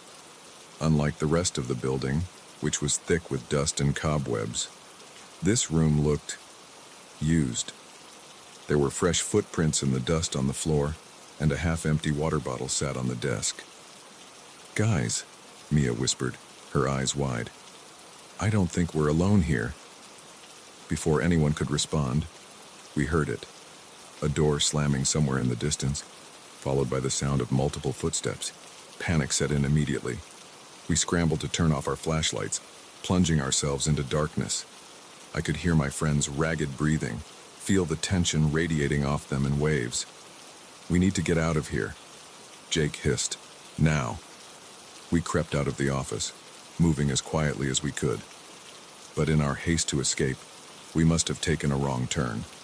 Instead of finding our way back to the entrance, we found ourselves in a part of the factory we hadn't seen before. The air here was different, stale and tinged with an odor I couldn't quite place. That's when we saw the first signs that something was very, very wrong. Scattered across the floor were personal belongings, backpacks, phones, even a shoe. It looked like people had fled in a hurry, leaving everything behind. "What the hell?" Chris muttered, bending down to examine a phone. "This is recent. The batteries still got charge." A sound from behind us made us all jump. Footsteps, closer now, and voices, low, urgent whispers that didn't sound friendly. "Run!" Sarah yelled, and we did. We scattered, each of us fleeing in a different direction. In retrospect, it was the worst thing we could have done. But fear doesn't leave much room for rational thought. I found myself alone in a corridor I didn't recognize, my heart pounding so hard I thought it might burst from my chest. That's when I saw the graffiti, the warning that made my blood run cold. And now here I was, alone and terrified, with those footsteps drawing ever closer. I pressed myself against the wall, trying to make myself as small as possible. The footsteps stopped, and for a moment, all I could hear was the sound of my own ragged breathing. Then, a voice, rough, male, and definitely not one of my friends. "I know you're here, kid. Come on out. We don't want to hurt you." I didn't believe that for a second. My mind raced, trying to figure out a way out of this nightmare. I thought about my friends, wondering if they had managed to escape or if they were in the same situation I was.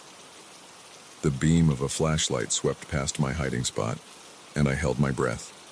It passed by once, twice, and then on the third pass, it stopped. I looked up into the face of a man I'd never seen before.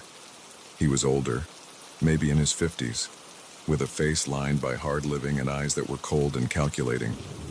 "Found you," he said, his mouth twisting into a humorless smile. I did the only thing I could think of. I ran. I ducked under his outstretched arm and took off down the corridor, adrenaline lending me speed I didn't know I possessed. I could hear him behind me, shouting for others to cut me off. I ran blindly, taking turns at random, praying I would find a way out.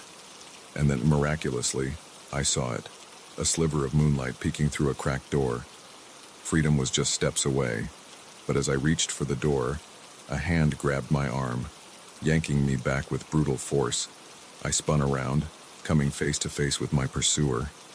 Up close, I could see the desperation in his eyes, the look of a cornered animal. "You shouldn't have come here," he growled. "You have no idea what you've stumbled into."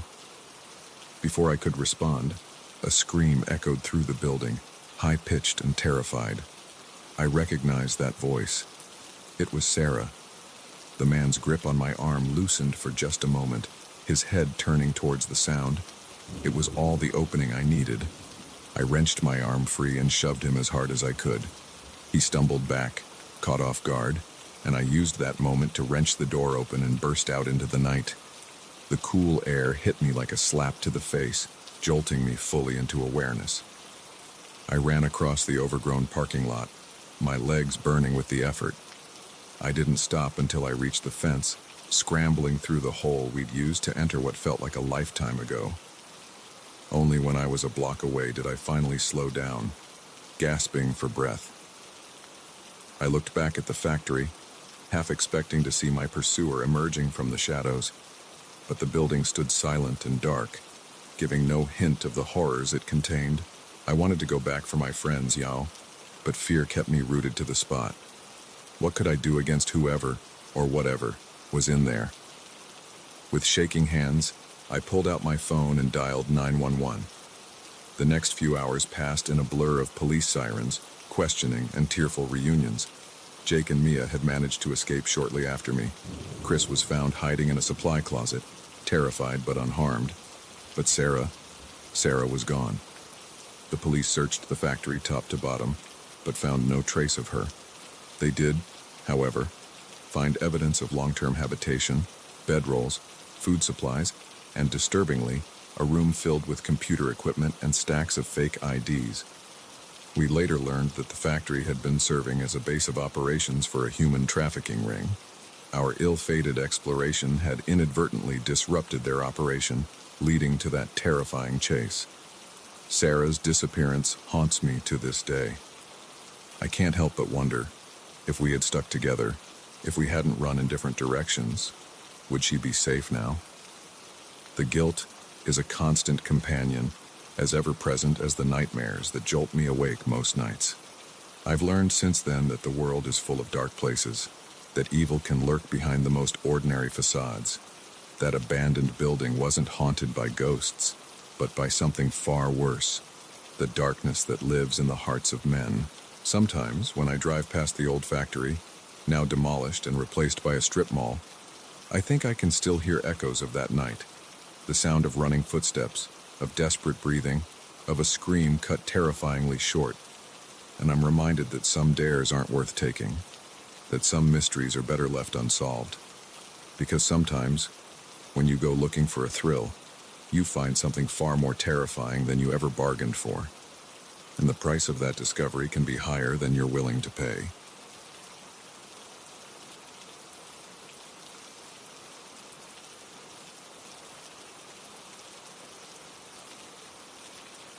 The first drop of rain hit my windshield like a bad omen.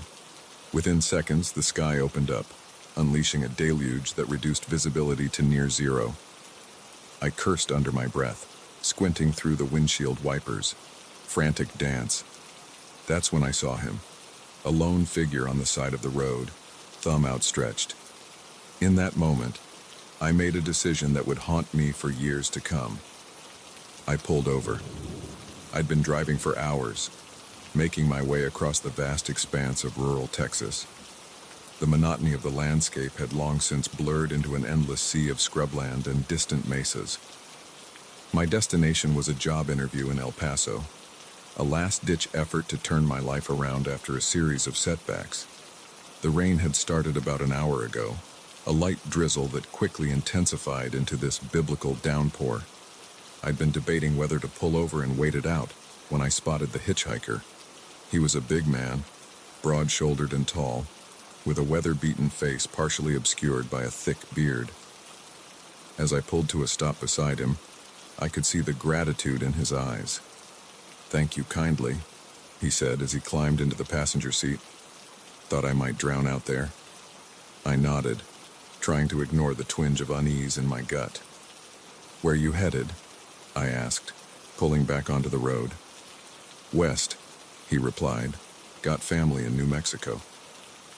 We drove in silence for a while, the only sound the rhythmic thump of the wipers and the drumming of rain on the roof.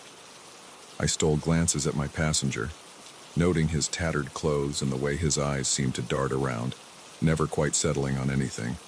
"Name's John," he said suddenly, startling me. "John Hawkins." "Dave," I replied, keeping my eyes on the road. "Nice to meet you, John." More silence. The unease in my stomach grew. Something about John felt off, but I couldn't put my finger on what. Maybe I was just being paranoid. "Mind if we stop at the next gas station?" John asked. "Nature calls, if you know what I mean." I nodded, relieved at the prospect of a brief respite from the tension in the car. A few miles down the road, I spotted a sign for a gas station and pulled off the highway. The station was a dilapidated affair, a relic from a bygone era.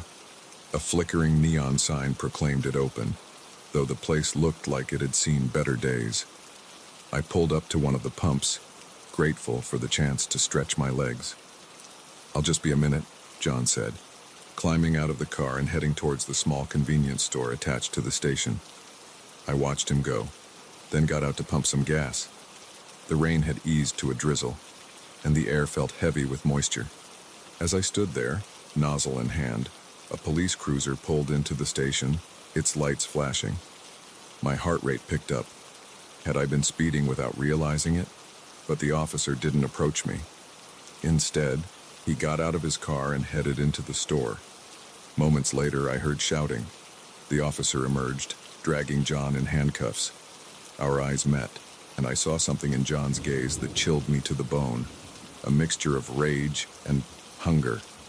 The officer approached me, his face grim. "Sir, I'm going to need you to come with me." In a daze, I followed him into the store.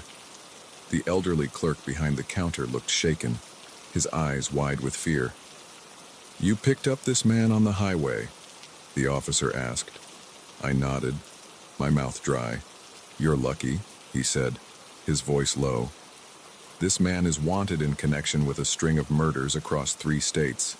He preys on good Samaritans, people kind enough to offer him a ride." The blood drained from my face as the implications of what he was saying sank in. I thought about the long, lonely stretch of highway we'd been on, about how easily John could have overpowered me. "We've been tracking him for weeks," the officer continued. "Got a tip he was headed this way.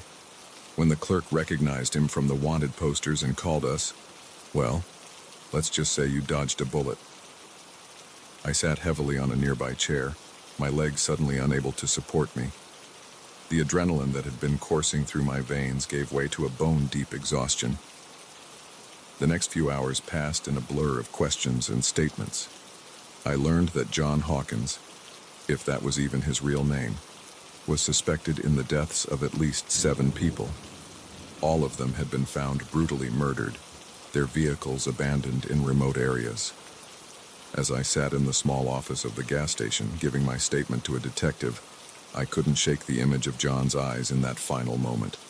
The mask of grateful hitchhiker had slipped, revealing the predator beneath. "You said he asked you to stop here?" the detective asked, his pen poised over a notepad. I nodded. "Said he needed to use the restroom." The detective exchanged a look with his partner. "We found a knife in the restroom. Brand new. Looks like he was planning to make his move here." A wave of nausea washed over me. I thought about how close I'd come to being another statistic, another body found in a ditch. It was well past midnight by the time they finally let me go. The rain had stopped, leaving behind a world washed clean. As I climbed back into my car, I noticed John's scent still lingered, a mixture of sweat and something metallic that I now realized might have been blood. I drove through the night, sleep the furthest thing from my mind. Every set of headlights in my rearview mirror made me flinch, every shadowy figure on the side of the road a potential threat. When I finally reached El Paso, the sun was just beginning to peek over the horizon. I checked into a motel, my interview long forgotten. As I lay on the lumpy bed, staring at the ceiling, I replayed every moment of my encounter with John. Had there been signs I'd missed? Could I have sensed the danger lurking behind his friendly demeanor? Or had I just been incredibly, unbelievably lucky?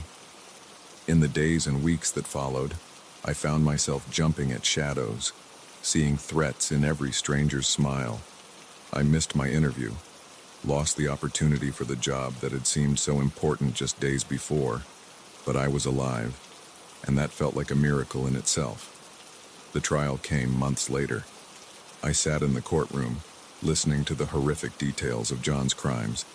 I learned about the lives he'd taken, the families he'd destroyed, and all the while, he sat there, emotionless, those same hungry eyes scanning the courtroom as if searching for his next victim.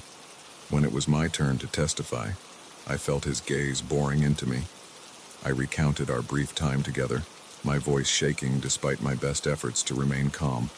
As I spoke, I realized how close I'd come to being just another chapter in the prosecutor's litany of horrors. The guilty verdict brought a sense of closure, but not peace. I still found myself hesitating to help strangers, my natural inclination to offer assistance now warring with a newfound caution. Years have passed since that rainy night in Texas. I've moved on, built a new life for myself. But I've never forgotten John Hawkins or the lesson I learned on that lonely stretch of highway. Sometimes, when I'm driving at night and I see a hitchhiker on the side of the road, I feel a flutter of panic in my chest. I think about John, about the monster hiding behind the mask of a grateful stranger. And I keep driving, my doors locked and my eyes fixed firmly on the road ahead. Because I've learned that sometimes, the most dangerous predators are the ones that look just like us.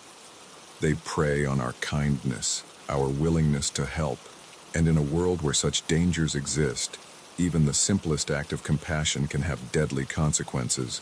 So I drive on, alone but alive, carrying with me the weight of what might have been and the knowledge that sometimes the real monsters aren't hiding under our beds or in our closets.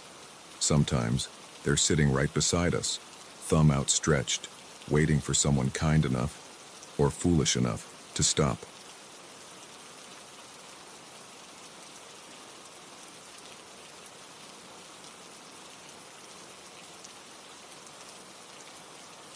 The ski lift groaned to a halt, leaving me suspended high above the snow-covered slopes.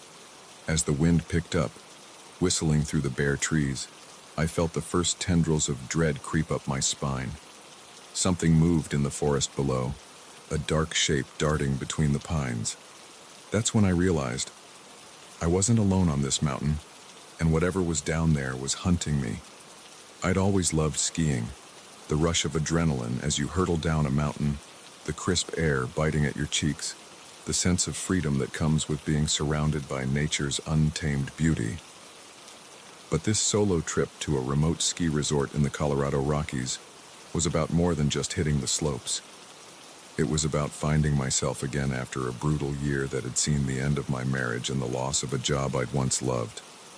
The resort was small, family-owned, and off the beaten path, perfect for someone looking to escape the crowds and find some solitude. I'd arrived late the previous evening, checking into a cozy cabin on the outskirts of the property. The elderly couple who ran the place had been warm and welcoming, though I'd noticed an odd exchange of glances when I mentioned I was here alone. "Just be sure to get back before dark," the woman had said, her smile not quite reaching her eyes. "The mountain can be unpredictable at night." I'd brushed off her concern, attributing it to the overprotectiveness of a small-town local, worried about a city slicker like me. Now, as I dangled in the growing twilight, her words came back to haunt me. The day had started perfectly, blue skies, fresh powder, and virtually empty runs. I'd spent hours carving my way down the mountain, each run leaving me feeling more alive than the last. As the afternoon wore on, I decided to take one last run before calling it a day. That's when things started to go wrong. First, it was just little things. A ski that kept coming loose, even though I'd checked the bindings a dozen times. The sudden appearance of fog, rolling in thick and fast, obscuring the trail markers. And then, the unmistakable feeling of being watched. I'd paused halfway down the mountain, ostensibly to adjust my gear, but really to scan the tree line. That's when I saw it for the first time. A flash of movement, too big to be a deer or fox, too fast and agile to be a bear. Whatever it was keeping pace with me, always just out of clear sight. Heart pounding, I'd pushed off, abandoning any pretense of enjoying the run. Now it was about getting back to the base as quickly as possible, but in my haste and growing panic, I must have taken a wrong turn. The trail became unfamiliar, steeper and rougher than anything I'd encountered earlier, and then the ski lift. My last hope of a quick escape back to safety, except now it had stopped, leaving me exposed and vulnerable. The wind picked up again, rocking the chair. I gripped the safety bar tighter, my gloved hands slick with nervous sweat inside. The darkness below seemed to shift and move, and I couldn't tell if it was just shadows playing tricks on my eyes, or if there really was something down there, circling, waiting. A howl pierced the air, long and mournful, but with an undercurrent of something that made the hair on the back of my neck stand up. It didn't sound like any wolf I'd ever heard. It sounded wrong. The lift jerked, dropping a few inches before catching again. I bit back a scream, my heart hammering so hard I thought it might burst from my chest. "Hello," I called out, my voice sounding small and frightened in the vast whiteness. "Is anyone there? The lift is stuck." Silence, not even an echo. It was as if the mountain itself was holding its breath. And then, an answer, but not the one I was hoping for. Another howl, closer this time, followed by another, and another. A chorus of inhuman voices rising from the forest below. The lift shuddered again, and this time it didn't stop. It began to descend, slowly at first, then picking up speed. For a moment, I felt a flood of relief. The lift was working again. I was going to make it back to the base. But as the ground rushed up to meet me, I realized with horror that this wasn't a controlled descent. The cable had snapped. I had just enough time to take a deep breath before the chair slammed into the snow-covered ground. Pain exploded through my body as I was thrown clear, tumbling down the slope before coming to rest against a tree. For a few moments, I just lay there, dazed and gasping for breath. Every inch of me hurt, but a quick mental inventory suggested nothing was broken. Small mercies. The howls were closer now, mixed with a sound that might have been laughter if it wasn't so chilling. I struggled to my feet, fighting against the pain and the deep snow. One of my skis had come off in the fall. The other was bent at an odd angle, useless. I started to move downhill, hoping against hope that I was going in the right direction. The fog was thicker now, limiting visibility to just a few feet in any direction. The sun had set, leaving only the faint glow of twilight to illuminate my way. Something crashed through the underbrush behind me. I picked up my pace, no longer caring about stealth or caution. Pure animal instinct had taken over. Run or die. I ran, or tried to. The deep snow and my injuries made every step a struggle. I could hear them behind me, getting closer. The sounds they made weren't quite animal, weren't quite human. They were something in between, and all the more terrifying for it. A clearing appeared ahead, and I made for it, hoping for better footing, a landmark, anything that might help me orient myself. Instead, I found myself on the edge of a frozen lake, the ice disappearing into the fog. I turned, ready to find another way, but it was too late. They were here. They emerged from the trees like nightmares given flesh, vaguely human in shape, but twisted wrong. Fur sprouted in patches across gray skin. Their faces were a horrifying mix of human and wolf, with glowing eyes that fixed on me with predatory intent. I backed away, my feet slipping on the icy shore. "Please," I whispered, though I knew it was useless. These creatures weren't interested in pleas or bargains. The largest of them, a massive brute with a mangled ear, stepped forward. When it spoke, its voice was a guttural growl that somehow formed words. "Welcome, little ski," it said, lips pulling back to reveal yellowed fangs. "We've been waiting for you." I took another step back, feeling the ice creak beneath my feet. The creature's eyes widened, a flash of what might have been fear crossing its inhuman features. "Careful," it growled. "The ice." But it was too late. With a terrible crack, the surface gave way beneath me. I plunged into the freezing water, the shock driving the air from my lungs. As I sank into the dark depths, I caught one last glimpse of the world above. The creatures stood at the edge of the broken ice, their howls muffled by the water in my ears. They made no move to save me. Perhaps they couldn't. Perhaps the ice was their boundary, the line they couldn't cross. The cold wrapped around me like a blanket, and I felt myself starting to drift. As my vision began to fade, a strange sense of peace came over me. At least here, in the quiet dark, I was beyond their reach. My last conscious thought was of the old woman at the resort, her cryptic warning, the mountain, unpredictable at night.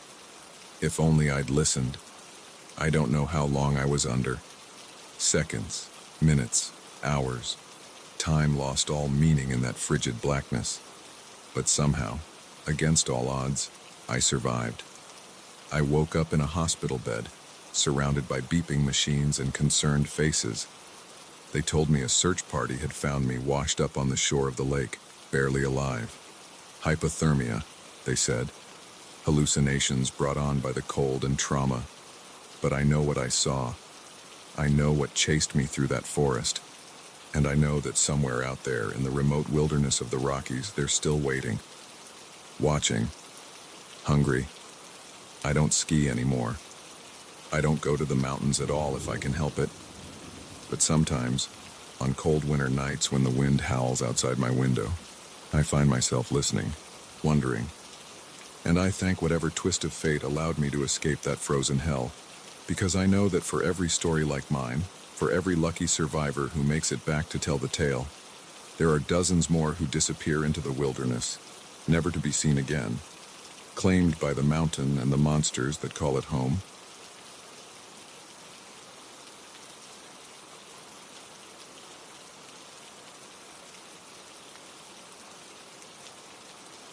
The air in the apartment building felt heavy, charged with an electricity that made the hairs on the back of my neck stand up.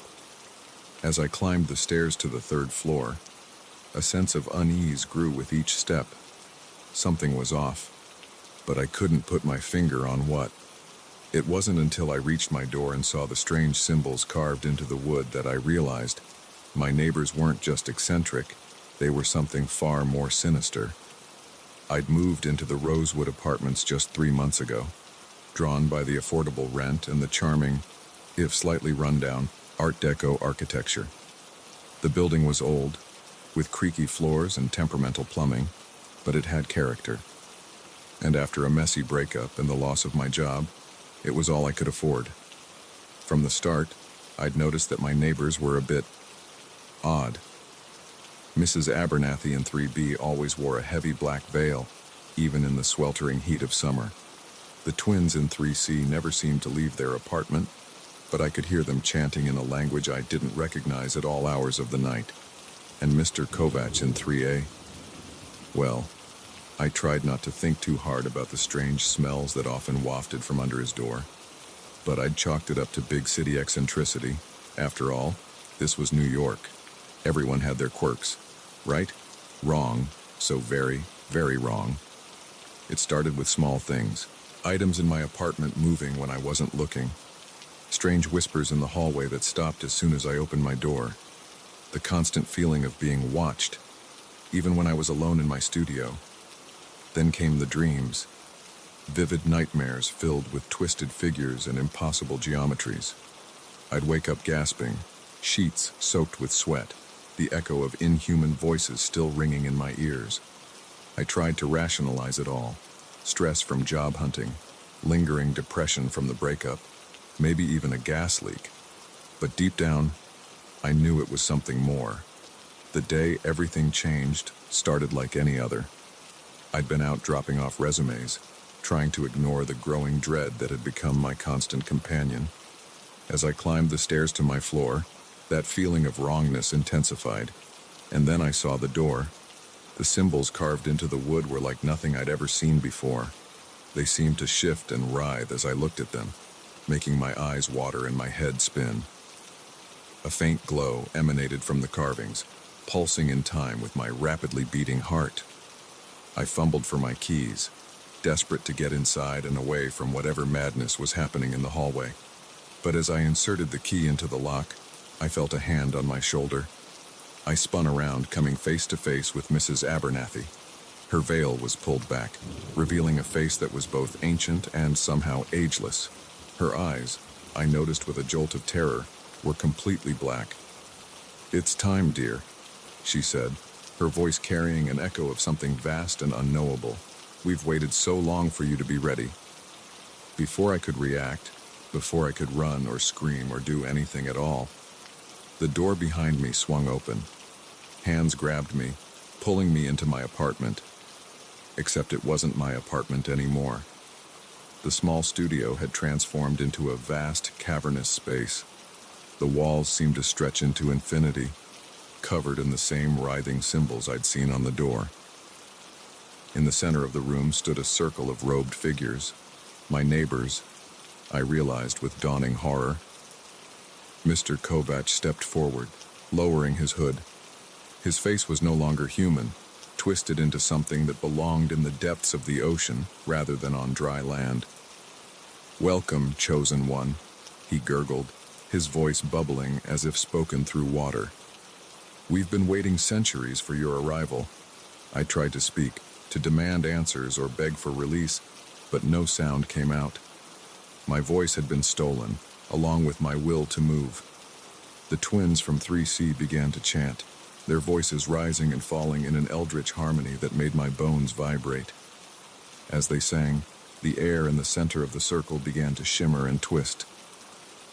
"The gate is opening," Mrs. Abernathy whispered, her grip on my arm tightening. "Our Lord will be most pleased with this offering." The shimmering air coalesced into a portal, a window into a realm that should not exist. Through it, I could see a landscape of impossible angles and colors that hurt to look at. And something was coming through. A tendril, slick and black and utterly alien, snaked its way out of the portal. It was followed by another, and another, until the room was filled with writhing appendages that seemed to drink in the light.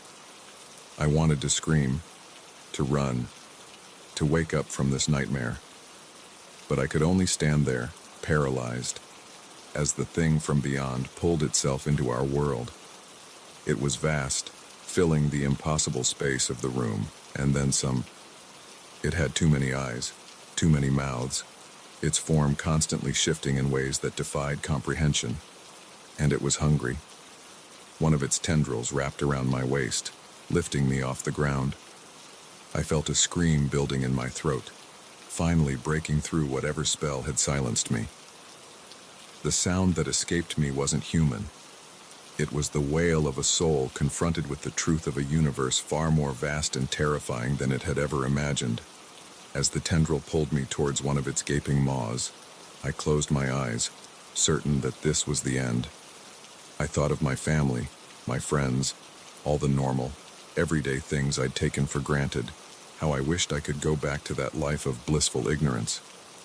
But then, something unexpected happened. Another scream joined mine, this one filled with rage and defiance. I opened my eyes to see a new figure burst into the room, wielding what looked like a sword made of pure light. It was the super of our building, Mr. Ramirez. Except he wasn't the paunchy, middle-aged man I'd known. This Mr. Ramirez was younger, his eyes blazing with an inner fire, his movements graceful and deadly. "Release her, spawn of Nyarlathotep," he roared, his voice carrying the weight of command. The creature hesitated, its tendrils loosening slightly. My neighbors hissed and snarled, backing away from this unexpected intruder. Mr. Ramirez didn't wait for a response. He leapt into action, his light sword slicing through tendrils with ease. The creature howled, a sound that threatened to shatter my sanity. I fell to the ground, released from both the creature's grip and whatever spell had held me immobile. Mr. Ramirez was at my side in an instant, helping me to my feet. "Run!" he shouted, pushing me towards the door. "I'll hold them off." I didn't need to be told twice. I ran, my legs carrying me faster than I'd ever moved before. Behind me, I could hear the sounds of battle, inhuman shrieks, the sizzle of that strange light sword, and Mr. Ramirez's defiant yells. I didn't stop running until I was blocks away, my lungs burning and my legs trembling. When I finally dared to look back, the Rosewood Apartments looked normal. No eldritch horrors spilling out of the windows, no sign of the cosmic battle I'd just witnessed. For a moment, I wondered if I'd imagined it all. But the lingering terror in my gut and the faint, acrid smell of other-dimensional energy clinging to my clothes told me it had been all too real. I never went back to the Rosewood Apartments. I couldn't bear the thought of what I might find, or what might find me. Instead, I fled the city, seeking refuge in the most mundane, normal place I could find. But I know the truth now. I've seen behind the veil of reality, and I can never unsee it. There are things out there, ancient and terrible things, that view our world as nothing more than a staging ground for their cosmic games. And sometimes, when the stars align just right, they reach through the cracks in our reality, seeking pawns for their unfathomable plans. I don't know why I was chosen. I don't know if Mr. Ramirez survived his battle with that eldritch horror. And I certainly don't know if I'm truly safe even now, but I do know this.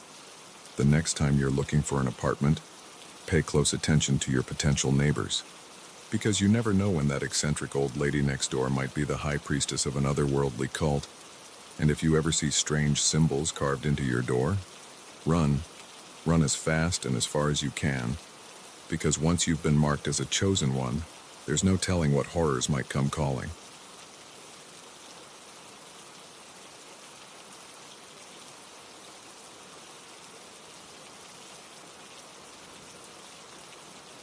The convenience store's neon sign flickered in the darkness, a beacon of light in the middle of nowhere. As I pulled into the empty parking lot, exhaustion clouding my vision, I had no idea that this pit stop would be the beginning of the most terrifying night of my life. If I had known what awaited me inside, I would have kept driving, no matter how heavy my eyelids felt. I'd been on the road for nearly 15 hours straight, pushing through the night on a cross-country move from Boston to San Diego.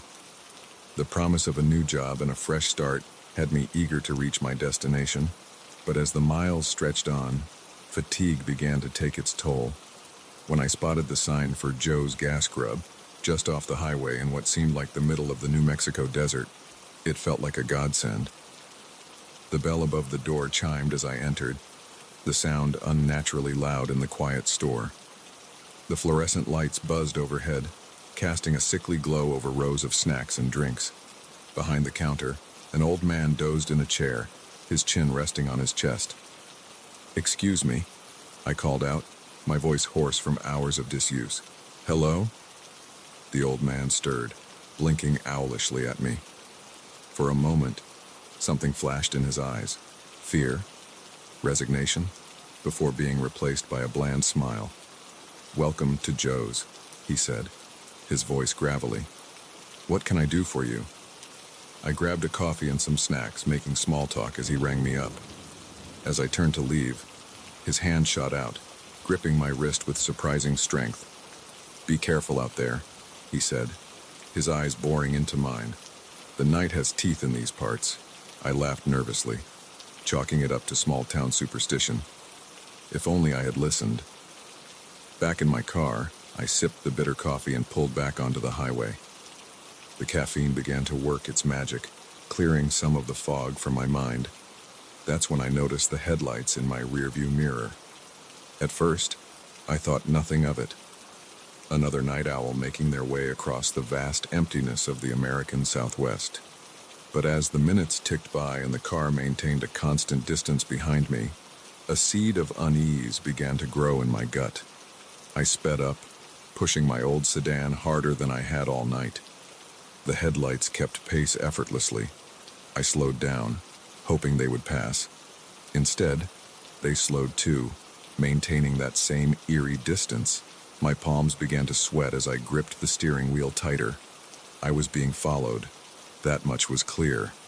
But why? And by whom?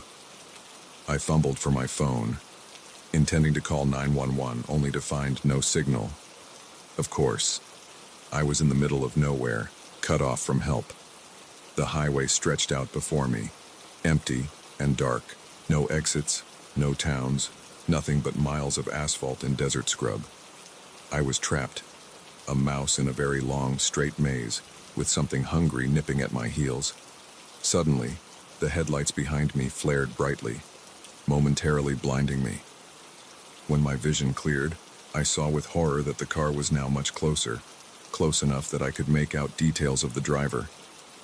What I saw made my blood run cold. The figure behind the wheel wasn't human. Its head was too large, its eyes too wide and dark. As it grinned at me through the windshield, I saw rows of needle-sharp teeth. I screamed, my foot slamming down on the accelerator. The engine roared in protest as I pushed it to its limits, the speedometer climbing past 100, 110, 120. But no matter how fast I went, those terrible headlights stayed right behind me. My mind raced, trying to make sense of what was happening. Was I hallucinating from lack of sleep? Had someone slipped something into my coffee back at the gas station? Or was this real? Was I really being chased by something that shouldn't exist? A sign flashed by. Rest stop 1 mile. I made a split-second decision. Maybe I could lose them there, find help, or at least a place to hide. I took the exit at speeds that sent my car fishtailing, tires screeching in protest. The rest stop came into view, a small building with restrooms and vending machines, a few picnic tables, and a large parking area. It was deserted. I skidded to a stop and leapt out of the car, adrenaline overriding my exhaustion. As I ran for the building, I risked a glance back. The other car had stopped at the entrance to the rest area. Its headlights went dark, and for a moment, I felt a surge of hope. Maybe it wouldn't follow me here. That hope died as I saw the door open and the driver step out. In the harsh glow of the parking lot lights, I could see it clearly now. It was tall, impossibly tall, its limbs too long and jointed in ways that defied anatomy. Its skin was a sickly gray, seeming to shift and ripple as if alive. And its face, God, its face. Where there should have been features, there was only a mass of writhing tentacles surrounding those terrible, black eyes. It began to move towards me, each step covering an impossible distance. I turned and ran, slamming through the door of the rest stop building. Inside, I found myself in a small lobby area.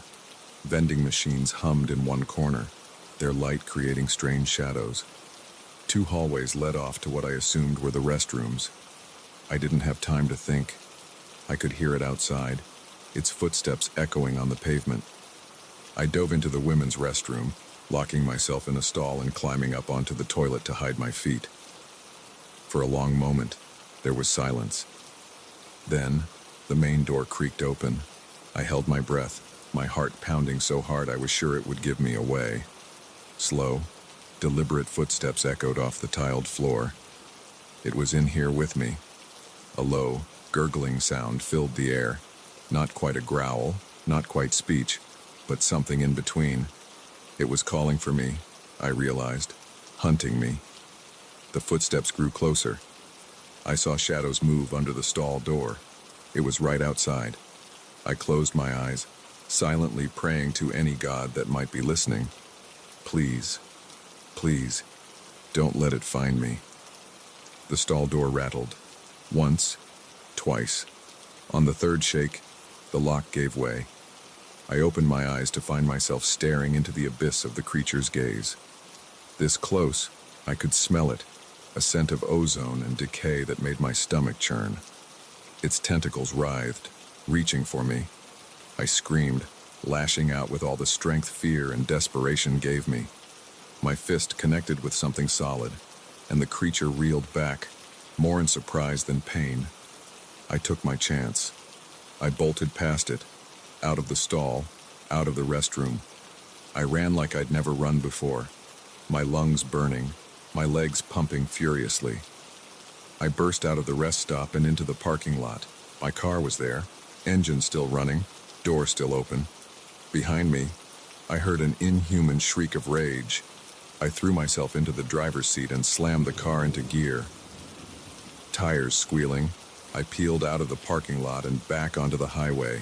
For hours, I drove, my eyes constantly flicking to the rearview mirror. But the creature and its car were gone. As dawn broke, painting the desert in hues of pink and gold, I finally allowed myself to relax a fraction. I never saw the creature again, but I never forgot it either. The memory of that night haunts me still, surfacing in nightmares that leave me gasping and drenched in sweat. I've tried to rationalize it over the years. Maybe it was just an exhaustion-induced hallucination. Maybe someone slipped something into my drink at that gas station. But deep down, I know the truth. There are things out there, in the vast emptiness of the American night, that defy explanation. Things that hunt lone travelers on dark highways. Things with teeth and tentacles and hunger. So if you ever find yourself driving through the desert in the dead of night, and you see a convenience store glowing like a beacon in the darkness, keep driving. No matter how tired you are, no matter how much you need that coffee or those snacks, keep driving. Because the night has teeth, and once it gets a taste of you, it never lets go.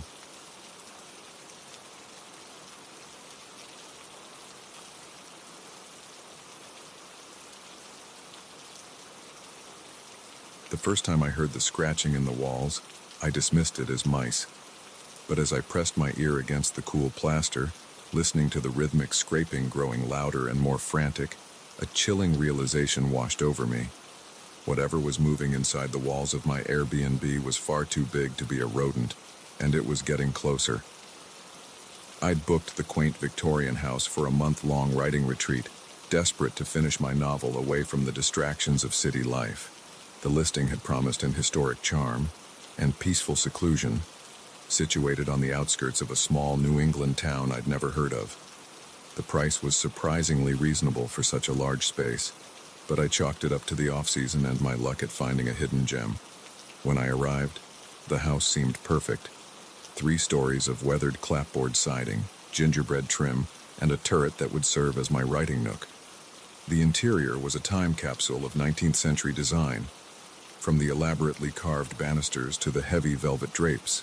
Sure, there was a musty smell that lingered despite open windows, and some of the floorboards creaked ominously, but it all added to the atmosphere I was seeking for my gothic horror novel.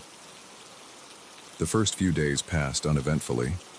I settled into a routine, writing from dawn until dusk, breaking only for quick meals and short walks around the overgrown gardens. The words flowed easily, inspired by my surroundings. I felt like I was finally making progress after months of writer's block. It was on the 4th night that I first heard the scratching. I was up late, poring over my notes in the turret room, when a faint sound caught my attention. At first, I thought it was tree branches scraping against the side of the house, but as I listened closer, I realized it was coming from inside the wall beside me. I pressed my ear against the wallpaper, its faded pattern cool against my skin. The scratching was clearer now, a steady rhythm punctuated by occasional pauses. It seemed to be moving, traveling up the wall towards the ceiling. Then, as suddenly as it started, it stopped. I stepped back, heart racing. Mice, I told myself. Old houses always have mice. But a nagging voice in the back of my mind whispered that mice don't move like that, don't scratch with such purpose. I tried to shake off the unease and return to my writing, but the words wouldn't come. Every creak of the house, every gust of wind outside, had me on edge. I finally gave up and went to bed, pulling the covers up to my chin like a child afraid of the dark. The next day, I explored the house more thoroughly, looking for signs of rodents or any explanation for the strange noises. I found nothing, not even a single dropping or gnaw mark.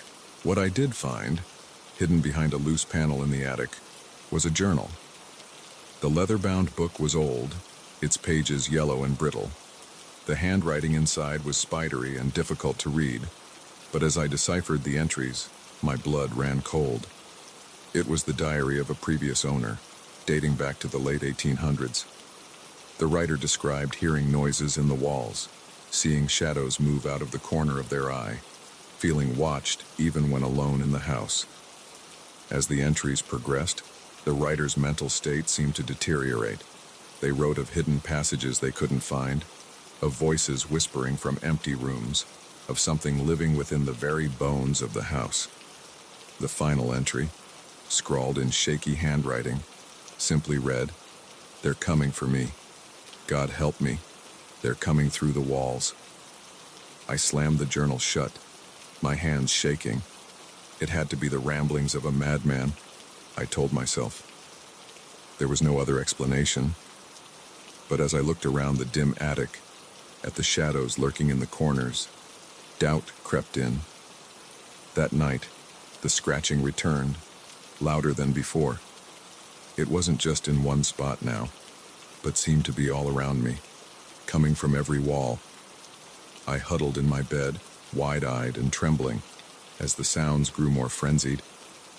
Then, I heard something new, a low, guttural growl that was decidedly not from any animal I knew. I bolted from the bed, grabbing my phone and car keys. As I raced down the stairs, I saw something that stopped me in my tracks. The wallpaper in the hallway was moving, rippling as if something was pushing against it from the other side. I didn't wait to see what would emerge.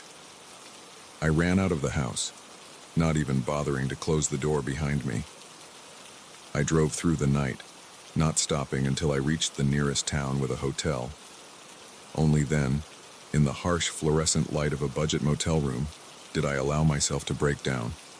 The next morning, after a fitful sleep plagued by nightmares, I called the Airbnb host. The conversation did nothing to calm my nerves. "Oh dear," the elderly woman said when I described what had happened. "They've woken up again, haven't they?" "What do you mean, woken up?" I demanded. "What's going on in that house?" There was a long pause before she answered. "The house has peculiarities. It's been in my family for generations. Sometimes it sleeps, sometimes it doesn't. We thought it would stay quiet for you." I was speechless.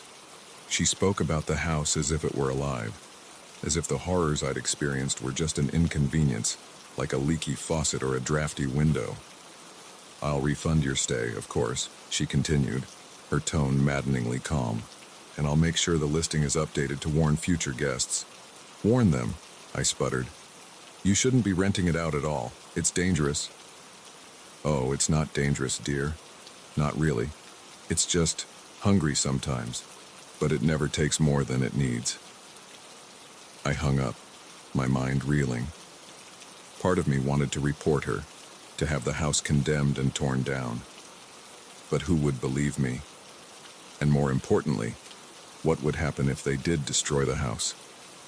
Would they be releasing whatever was inside? I never went back to collect my things.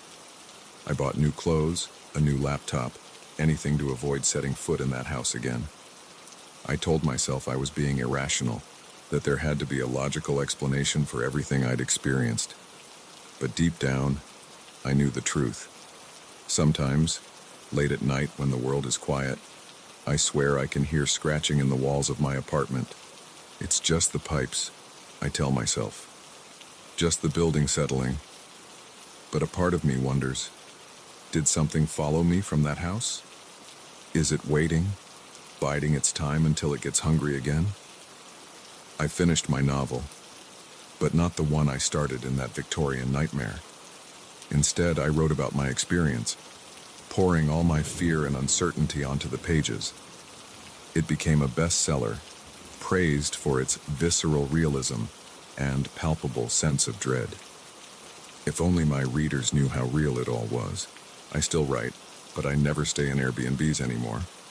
Hotels only, preferably new ones with steel and concrete bones that don't hide secrets in their walls. And every time I check in, I press my ear against the wall, holding my breath, listening for that telltale scratch. Because now I know the truth. Some houses are more than just wood and nails. Some houses hunger. And once you've heard them stirring, you never truly feel safe again.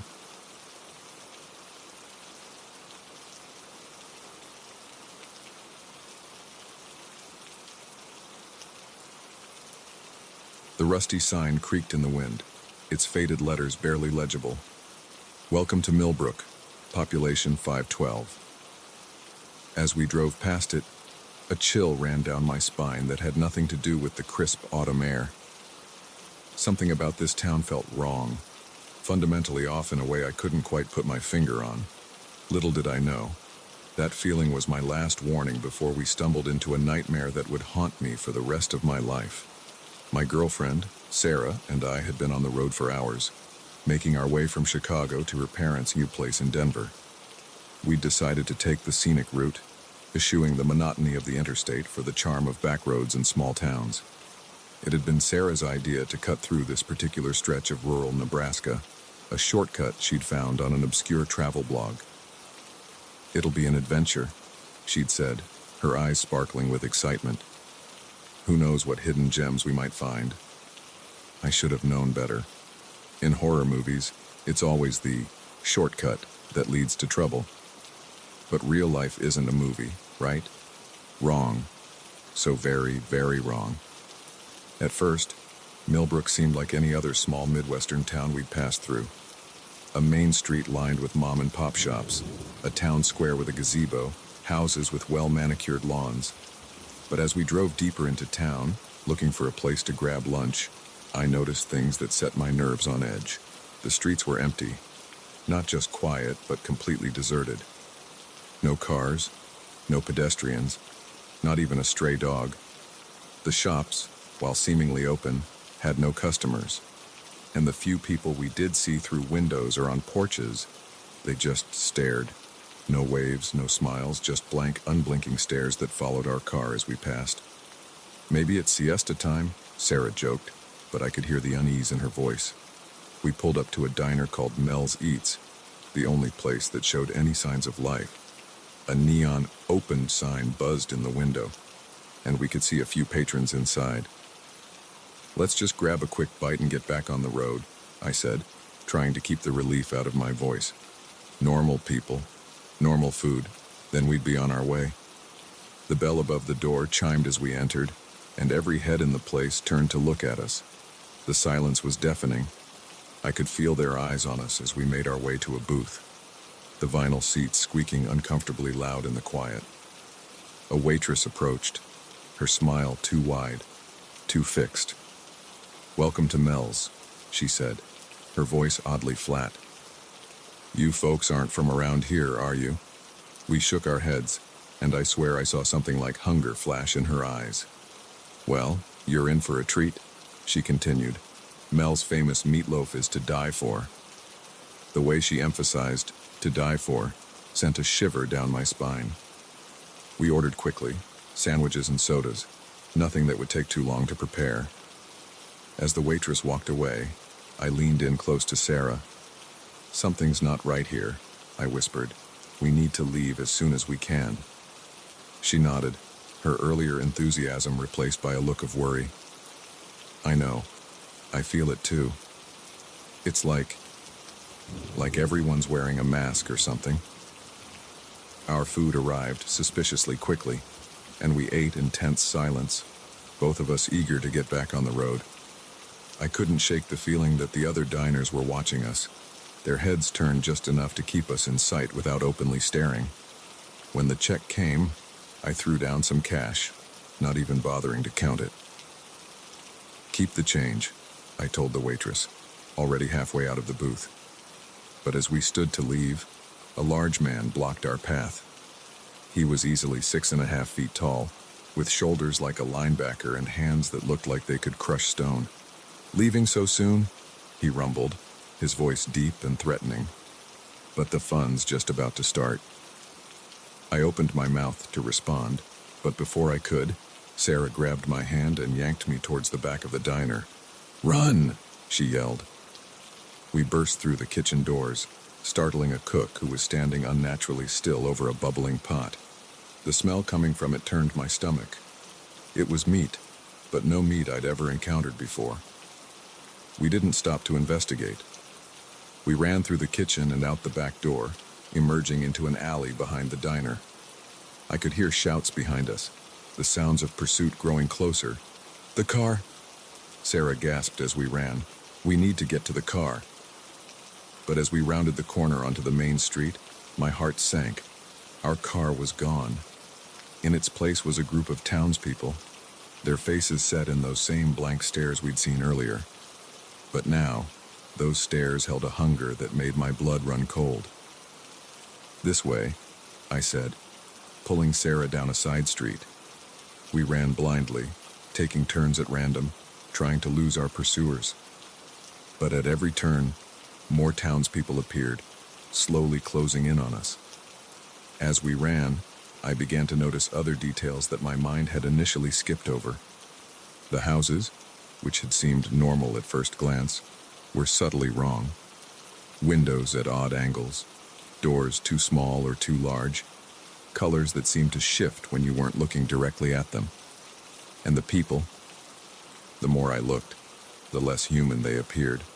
Their movements were too fluid, too synchronized, and their faces, God, their faces, they stretched and distorted as we passed, like reflections in a funhouse mirror. We found ourselves in the town square, the gazebo looming before us. With nowhere else to go, we ran inside, hoping for some kind of shelter. As soon as we crossed the threshold, the world seemed to shift. The sky, which had been a clear blue, turned a sickly green. The buildings around the square twisted and warped, their architecture becoming impossible. Escher-like constructions, and the townspeople, they shed any pretense of humanity, their bodies elongated, limbs bending at impossible angles, their faces melting into grotesque, alien visages. "What's happening?" Sarah screamed, clutching my arm so tight I could feel her nails digging into my skin. Before I could answer, a voice boomed out, seeming to come from everywhere and nowhere at once. "Welcome, travelers," it said, a sound like nails on a chalkboard mixed with the purr of a contented cat. "We've been waiting so long for fresh meat." The thing that had been the waitress from the diner stepped forward, her body now a writhing mass of tentacles and eyes. "You'll join us for dinner, won't you?" she asked, her mouth splitting into a grin that was far too wide, filled with far too many teeth. "As the main course, of course." I looked around desperately for an escape, but we were surrounded. The townspeople, or whatever they really were, had formed a tight circle around the gazebo. There was no way out. Just as I was about to give in to despair, Sarah squeezed my hand. I looked at her, saw the determination in her eyes, and understood. If we were going down, we were going down fighting. We charged forward, catching the creatures off guard. We pushed and shoved our way through the crowd, their inhuman shrieks filling the air. Claws and tentacles grasped at us, tearing our clothes and scratching our skin, but somehow, miraculously, we broke through. We ran like we'd never run before, our feet barely touching the ground. Behind us, the sounds of pursuit grew fainter, as if the creatures couldn't leave the town limits. We didn't stop running until we hit the highway, our lungs burning, legs shaking from exertion. Only then did we dare to look back. Millbrook was gone. In its place was an empty field, with no sign that a town had ever existed there. The only evidence of our ordeal was our torn clothes and the scratches on our skin. We flagged down the first car we saw, a kindly older couple who listened to our breathless, barely coherent story with growing concern. They drove us to the nearest police station, where we spent hours trying to explain what had happened. The police found nothing, of course. No town, no monsters, not even a sign. They chalked it up to some kind of shared hallucination, maybe caused by carbon monoxide poisoning from our car. We knew the truth, but who would believe us? Sarah and I don't take road trips anymore. We stick to planes and well-traveled routes. But sometimes, when we're driving at night and we see a sign for a small town we've never heard of, we share a look of understanding and keep driving. Because we know now that some places aren't meant to be found. Some shortcuts lead to destinations you can never return from. And sometimes, the most terrifying monsters are the ones that wear human faces, waiting in quiet towns for unsuspecting travelers to stumble into their web. So if you're ever on a road trip and you see a sign for a town that's not on your map, do yourself a favor. Keep driving. No matter how tired you are, no matter how tempting that shortcut might seem, keep driving. Because you never know when you might end up in a place like Millbrook, where the diner special is always to die for, and they mean that quite literally.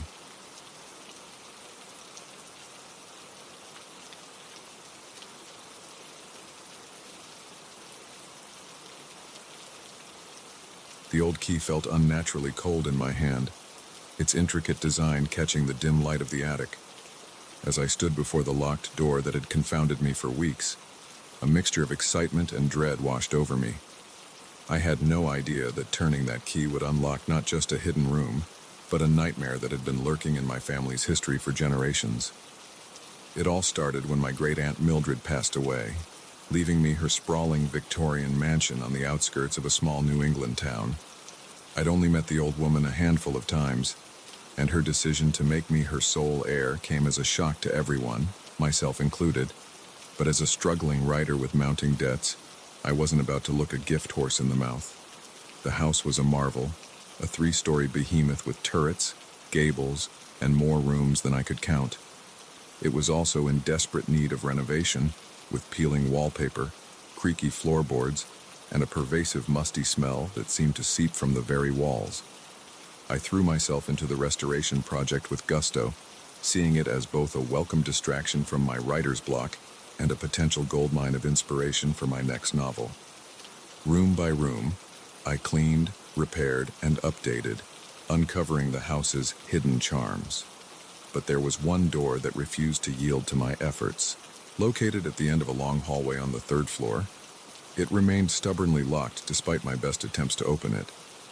None of the keys I'd found in the house worked, and the local locksmith had scratched his head in bewilderment at its peculiar mechanism. "Never seen anything like it," he'd muttered, packing up his tools in defeat. "It's like it's not meant to be opened." His words should have been a warning, but they only fueled my curiosity. What could be so important that it needed such an elaborate lock? What secrets was Aunt Mildred hiding? The breakthrough came when I was sorting through a box of old family photographs in the attic. Tucked between faded sepia prints of stern-faced ancestors was an envelope addressed to me in Aunt Mildred's spidery handwriting.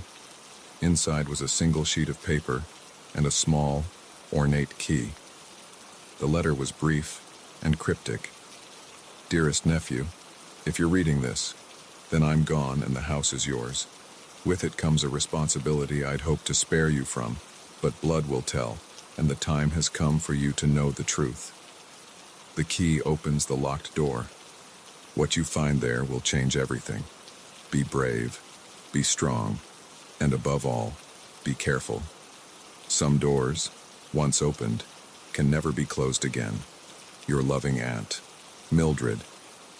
And now here I stood, key in hand, heart pounding with anticipation. Part of me wanted to heed the warning in Aunt Mildred's letter, to throw away the key and forget about the locked door. But a larger part, the part that had always gotten me into trouble, needed to know what lay beyond. I inserted the key into the lock. It turned smoothly, as if it had been oiled recently, not left untouched for years. The door swung open with a low creak, revealing a room bathed in shadows. The smell hit me first, a musty, organic odor tinged with something metallic that made my stomach churn. As my eyes adjusted to the gloom, I fumbled for the light switch. The single bare bulb that flickered to life revealed a scene that would haunt my nightmares for years to come. The room was small, barely larger than a walk-in closet, its walls covered in faded red symbols that I didn't recognize. A heavy wooden table dominated the space, its surface stained dark and scratched with use. Shelves lined the walls, crammed with jars of murky liquid, bundles of dried herbs, and objects I didn't want to identify. But it was the book that drew my attention. Massive and bound in what looked disturbingly like human skin, it lay open on the table, its pages covered in dense, spidery writing. As I approached, drawn by a morbid fascination, I realized the writing was in English, though the words made little sense. And with the third incantation, the veil shall be lifted, allowing passage between worlds. But beware, for what comes through may not be easily sent back. I slammed the book shut, my hands shaking. This had to be some kind of joke, an elaborate hoax. Aunt Mildred must have been playing a prank, trying to scare me from beyond the grave. There was no way this could be real. But as I turned to leave, to forget I'd ever found this room, my eye caught something that made my blood run cold. A photograph, pinned to the wall beside the door. In it, Aunt Mildred stood proudly in this very room, surrounded by a group of people in dark robes. Their faces were obscured, but their postures radiated an aura of menace. And there, on the table behind them, lay a body. My hands trembling, I unpinned the photo for a closer look. As I did, I noticed writing on the back. The Covenant of the Eternal Night, 1954. The first successful crossing. I staggered back, the photo fluttering to the floor. This was real. All of it. The symbols, the book, the rituals. My family, my own flesh and blood, had been involved in something dark and terrible. As if triggered by this realization, the house around me seemed to come alive. The floorboards creaked, the walls groaned, and I could have sworn I heard whispers echoing from empty rooms. Panic set in, and I bolted from the hidden room, slamming the door behind me. I ran through the house, suddenly seeing it with new eyes. The odd angles of the walls, the strange symbols hidden in the wallpaper patterns, the mirrors that never seemed to reflect quite right. It had all been there, hiding in plain sight. I didn't stop running until I reached my car, peeling out of the driveway with a screech of tires. It wasn't until I was miles away, my heart rate finally slowing, that I realized I still clutched the key in my hand. In the days that followed, I tried to convince myself it had all been a hallucination, a vivid waking dream brought on by stress and an overactive imagination. But every time I closed my eyes, I saw that room, that book, that chilling photograph. I couldn't bring myself to return to the house, but I couldn't stay away either. I found myself driving past it at odd hours, half expecting to see hooded figures slipping in and out, or eldritch horrors oozing from the windows. But it always stood silent and still, revealing nothing of the secrets it held. Desperate for answers, I dove into research, spending countless hours in libraries and online forums dedicated to the occult. What I found only deepened the mystery. References to the Covenant of the Eternal Night were few and far between, but what little I uncovered painted a disturbing picture of an ancient cult dedicated to bridging the gap between our world and something else. And my family had been at the center of it all, generation after generation, working in secret to tear down the walls of reality. For what purpose? I couldn't begin to fathom. As the weeks passed, strange things began to happen. I'd wake in the night to find my apartment rearranged, books open to pages I'd never read. Shadows moved in the corners of my vision, always disappearing when I turned to look. And the dreams, vivid, terrifying dreams of other worlds, and the monstrous things that inhabited them. I knew then that I couldn't run from this. Whatever my family had started, whatever door they had opened, it wasn't going to close on its own. The responsibility Aunt Mildred spoke of in her letter was now mine, whether I wanted it or not. So I find myself back at the house, key in hand, standing once again before that fateful door. This time I'm prepared, I've learned what I can of the old ways, gathered what defenses I could. I don't know if it will be enough, but I have to try. Because if I don't close this door, if I don't end what my family started, who knows what might come through next. As I turn the key in the lock, I can't help but wonder, how many other families out there have similar secrets? How many other houses hold hidden rooms full of ancient horrors? And most chillingly, how thin is the veil between our world and the realms beyond? I push open the door, steeling myself for what lies ahead. Whatever happens next, one thing is certain. I'll never look at a locked door the same way again. Because now I know that sometimes, the most terrifying monsters aren't the ones hiding under our beds or in our closets. They're the ones lurking in our family trees, waiting for an unsuspecting descendant to unlock their cage.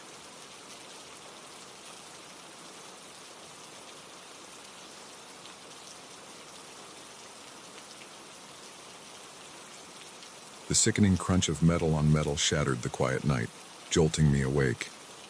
As my car spun off the lonely desert road, tires screeching against gravel, I had no idea that this accident was just the beginning of a nightmare that would push me to the very limits of survival and sanity. I'd been driving for hours, making my way from Los Angeles to Phoenix for a job interview. The desert highway stretched endlessly before me, a ribbon of black cutting through the moonlit landscape. I must have dozed off for just a second, one moment of weakness after hours of monotonous driving. That's all it took for disaster to strike. My old Honda Civic came to rest at an awkward angle, half in a ditch, the front end crumpled like an aluminum can. Steam hissed from under the hood, and the acrid smell of burnt rubber filled the air. I sat there for a moment, dazed, my heart pounding in my chest. A quick self-assessment revealed no major injuries, just some bruises and a cut on my forehead that was bleeding more than it hurt. I fumbled for my phone, but of course, there was no signal. I was in the middle of nowhere, miles from the last town I'd passed and who knows how far from the next one. The realization of just how isolated I was began to sink in, bringing with it a wave of panic. That's when I saw the headlights approaching in my rearview mirror. Relief washed over me. Someone was coming. Someone. Help was on the way. The vehicle, a large pickup truck, slowed as it approached, coming to a stop behind my wrecked car. In the harsh glare of its headlights, I could make out a lone figure climbing out of the driver's seat. "You all right in there?" A gruff voice called out. I managed to push my door open, wincing at the screech of bent metal. "Yeah," I called back, my voice shaky. "I think so.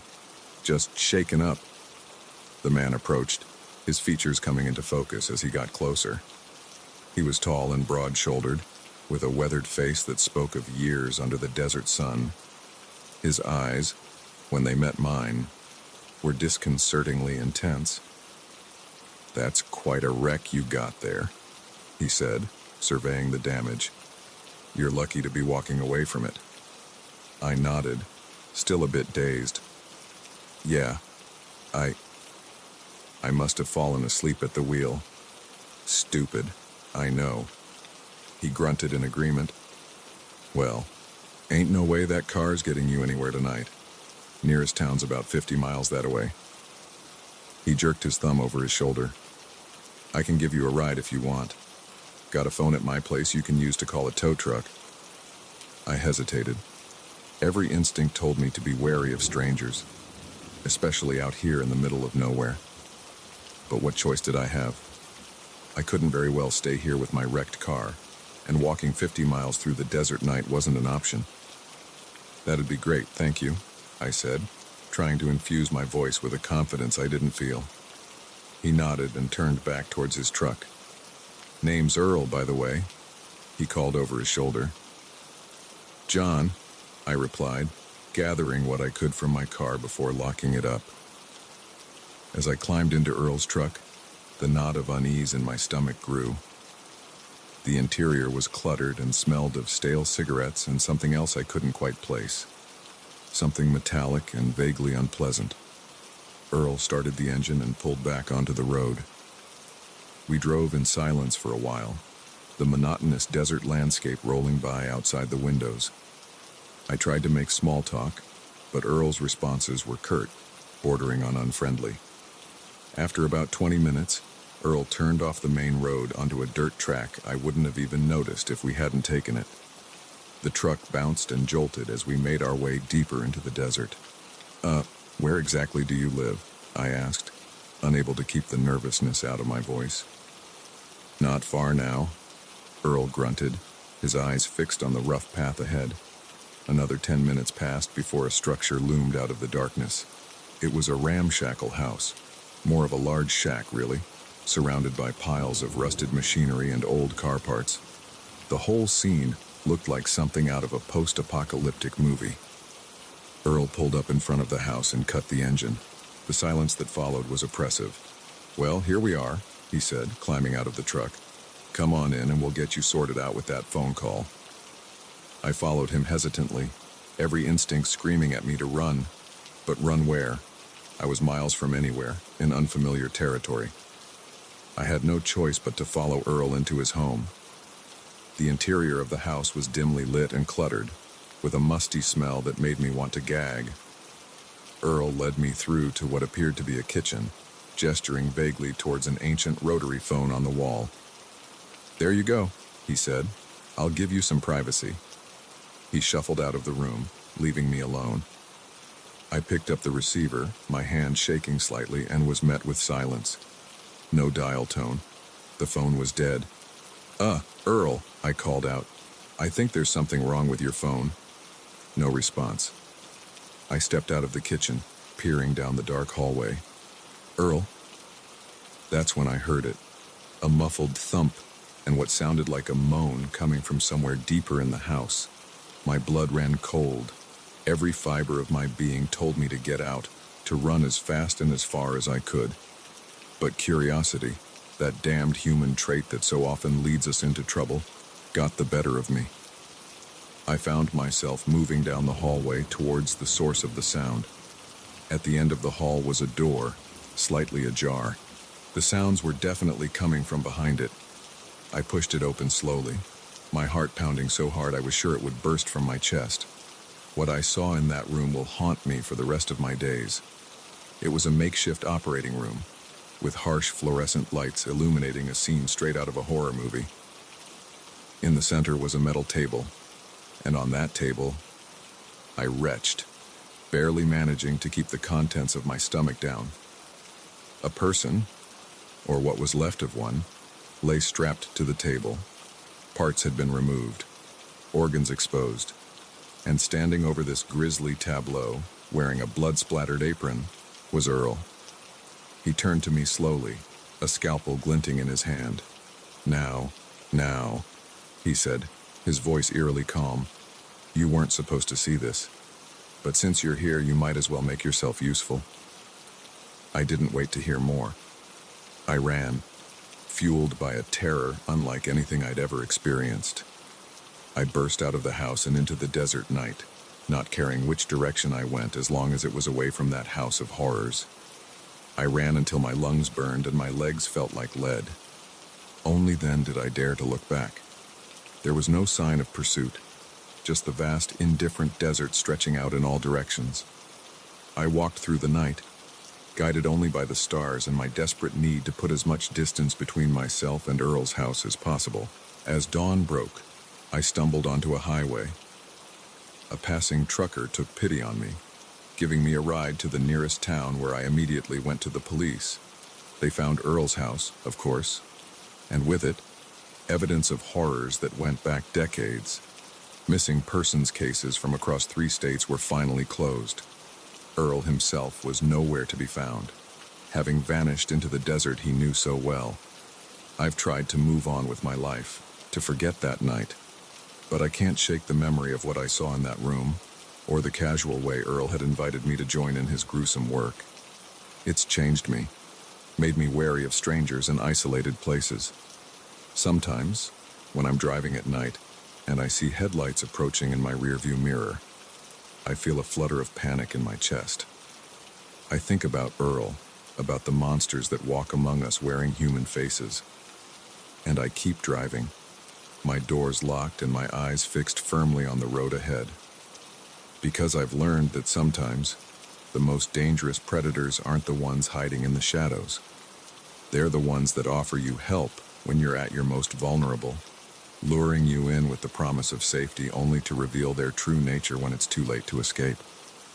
So if you ever find yourself stranded on a lonely road in the middle of nowhere, think twice before accepting help from a passing stranger, because you never know when that good Samaritan might turn out to be your worst nightmare.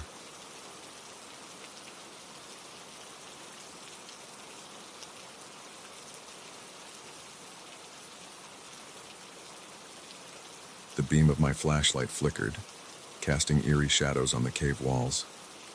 As the darkness closed in around us, a realization hit me like a punch to the gut. We weren't alone down here. Something was moving in the inky blackness beyond our light, and it was getting closer. It had started as a fun adventure, a chance to explore the infamous Stillwater Caves that had been the subject of local legends for generations. There were 5 of us: me, my best friend Jake, his girlfriend Mia, and our college buddies Chris and Sarah. We'd all grown up hearing stories about the caves, tales of lost explorers, strange noises, and inexplicable phenomena. But we were young, cocky, and sure that we could handle whatever the caves might throw at us. How wrong we were. We'd entered the cave system early that morning, armed with maps, supplies, and enough enthusiasm to power a small city.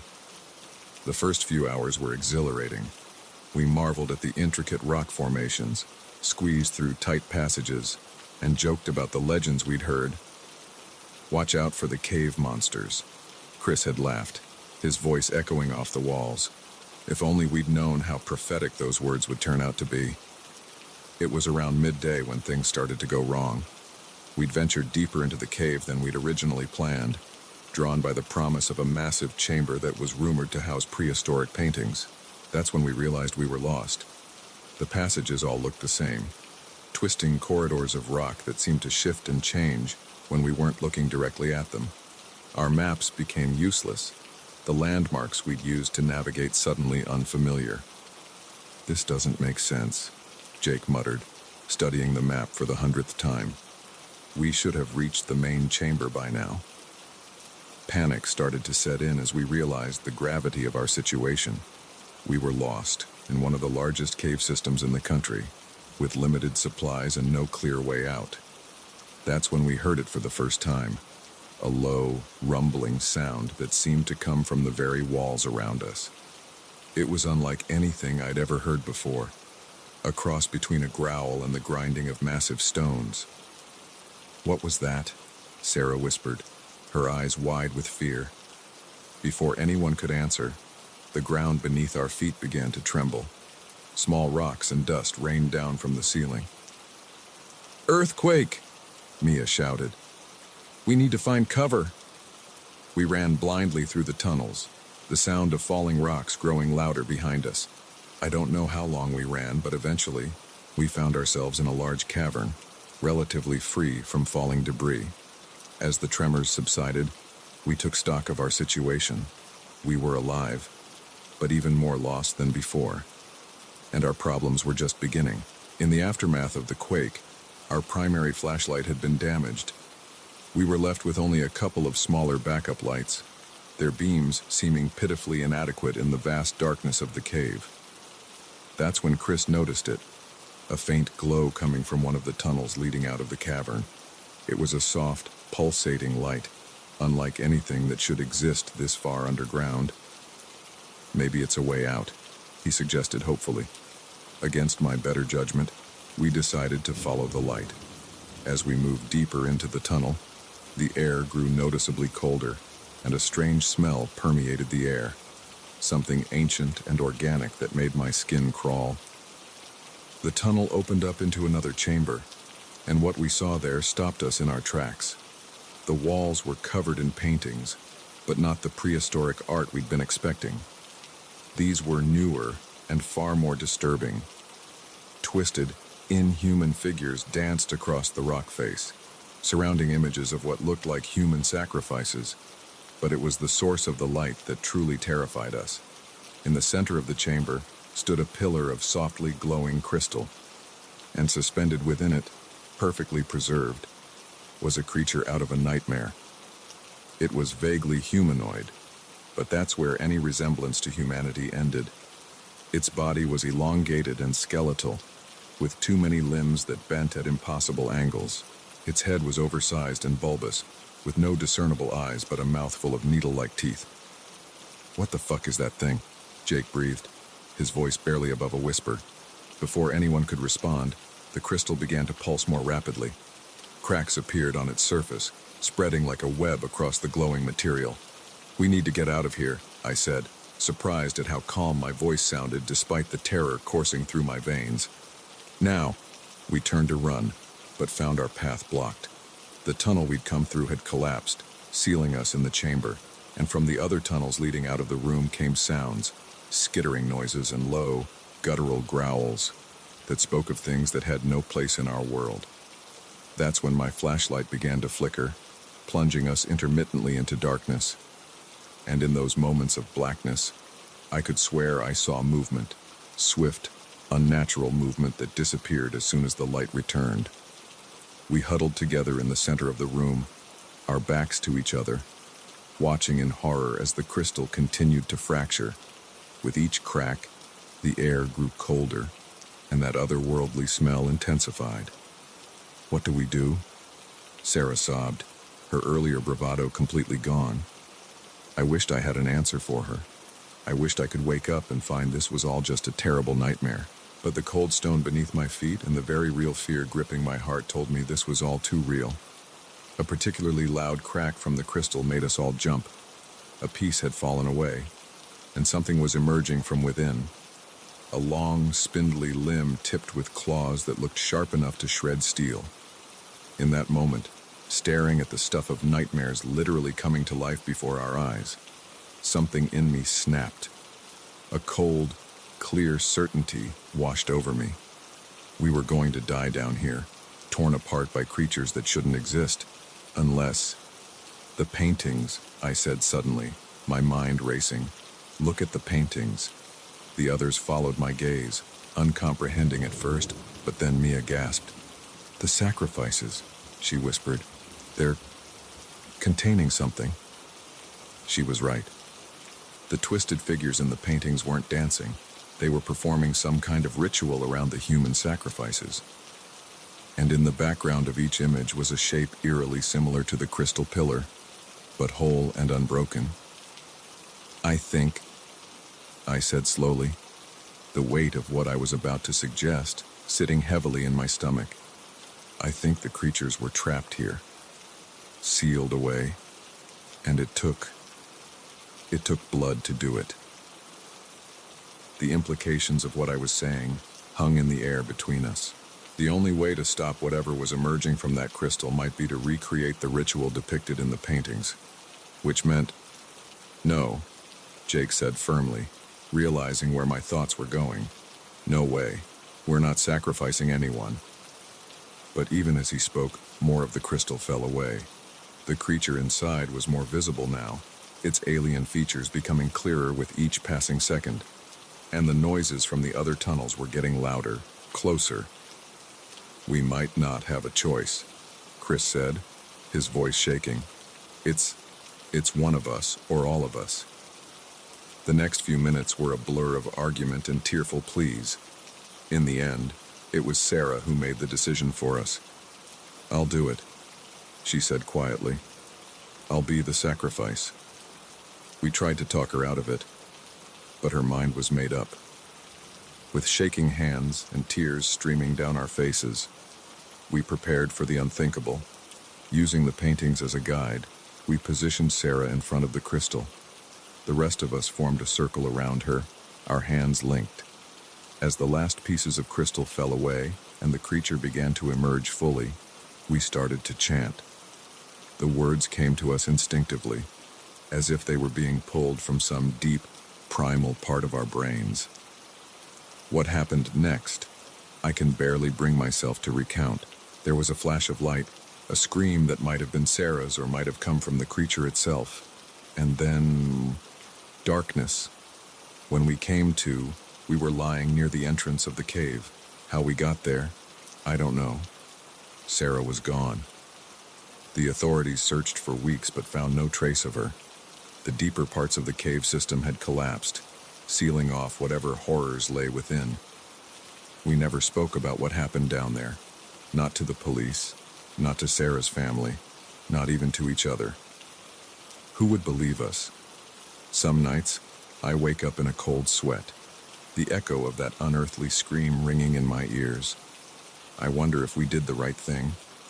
I wonder if Sarah's sacrifice truly sealed away the evil we encountered, or if we only bought ourselves some time. And sometimes, when I'm in a dark room or a tight space, I swear I can hear something moving in the shadows. Something that's waiting, biding its time until it can break free once again. So if you're ever exploring a cave and you come across strange paintings or glowing crystals, turn back. Run as fast as you can towards the light of day. Because some things are meant to stay buried in the dark, and the price of keeping them there is higher than you can imagine.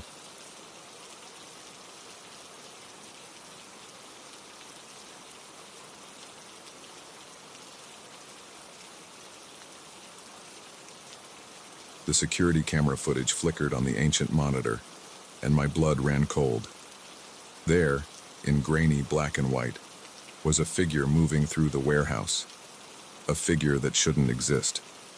As I watched, paralyzed with fear, I realized that my boring night shift had just become a fight for survival against something that defied explanation. I never wanted this job. Night security at Millbrook Industrial Storage was about as far from my dream career as you could get. But bills needed paying, and beggars can't be choosers. So there I was, 3 months into mind-numbing night shifts, patrolling endless rows of crates and machinery in a cavernous warehouse on the outskirts of town. The night started like any other. I arrived at 10 p.m., relieved the day guard, and settled in for 12 hours of mind-numbing boredom. I did my first round of checks, then planted myself in front of the security monitors with a thermos of coffee and a dog-eared paperback. It was just past midnight when I first noticed something odd. A flicker of movement on one of the monitors caught my eye. I leaned in, squinting at the grainy image. For a moment, I thought I saw a figure dart between 2 stacks of crates, but when I looked again, there was nothing there. I shrugged it off as a trick of the light, or maybe my imagination running wild after hours of solitude, but I couldn't shake the uneasy feeling that had settled in the pit of my stomach. An hour later, it happened again. This time I was sure I'd seen something. A tall, impossibly thin figure, moving with an unnatural fluidity through the warehouse. I rewound the footage, my heart pounding. But the recording showed nothing but empty aisles. That's when I heard it, a sound that didn't belong in the quiet of the warehouse. A soft, rhythmic tapping like footsteps, but not quite right. It was coming from the far end of the building, near the loading docks. Every instinct told me to stay put, to call for backup. But I was the only security on duty, and if there was an intruder, it was my job to investigate. With shaking hands, I grabbed my flashlight and radio and stepped out of the security office. The warehouse was different at night. During the day, it was a hive of activity, filled with the sounds of forklifts and workers. But now, it was silent and still, the rows of shelves and machinery casting long shadows in the dim emergency lighting. I made my way towards the loading docks, my flashlight beam cutting through the darkness. The tapping sound had stopped, but I could feel something, a presence, just beyond the reach of my light. "Hello?" I called out, wincing at how my voice echoed in the vast space. "This is security. If someone's there, come out now." Silence. Then, a sound that made my skin crawl. A low, guttural growl that no human throat could produce. I spun around, my flashlight beam dancing wildly across the warehouse. And for a split second, I saw it. It was tall, at least 7 feet, with limbs that were too long and jointed in impossible ways. Its skin was a sickly gray, seeming to shift and ripple as if it wasn't quite solid. but it was the face that would haunt my nightmares for years to come. Featureless except for a wide, gaping maw filled with rows of needle-like teeth. I ran. I ran like I'd never run before, my heart pounding so hard I thought it might burst from my chest. I could hear it behind me, moving with a speed that defied physics, its footsteps a rapid staccato on the concrete floor. I reached the security office and slammed the door shut, fumbling with trembling hands to lock it. For a moment, there was silence. Then, a scratch at the door. Another, the sound of metal groaning under immense pressure. I backed away, my eyes fixed on the door. The lock wouldn't hold. Whatever that thing was, it was going to get in. My gaze fell on the security monitors. Most showed empty aisles, but one showed the creature, standing right outside the office door. But that was impossible. I could hear it trying to break in, could see the door beginning to buckle. How could it be on the monitor? As I watched, transfixed with terror, the creature on the screen turned to look directly at the camera. Its featureless face split into that horrifying grin, and then it waved. The door exploded inward in a shower of splinters. I screamed, throwing my arms up to protect my face, but when I lowered them, the office was empty. The thing was gone. Shaking, I approached the ruined door. The hallway beyond was empty and silent. I turned back to the monitors, but they showed nothing but the usual empty warehouse scenes. Had I imagined it all? Was I losing my mind? A noise from the warehouse floor snapped me back to reality. The sound of breaking glass, followed by an inhuman shriek that made my blood run cold. I had to get out of here. I had to call for help. But as I reached for my radio, I realized with dawning horror that it was gone. I must have dropped it when I was running. The phone. I could use the landline in the office to call the police. But when I picked up the receiver, there was nothing. No dial tone, just dead silence. More noises from the warehouse, crashes, bangs, the sound of heavy objects being thrown around. And underneath it all, that terrible growling. I was trapped.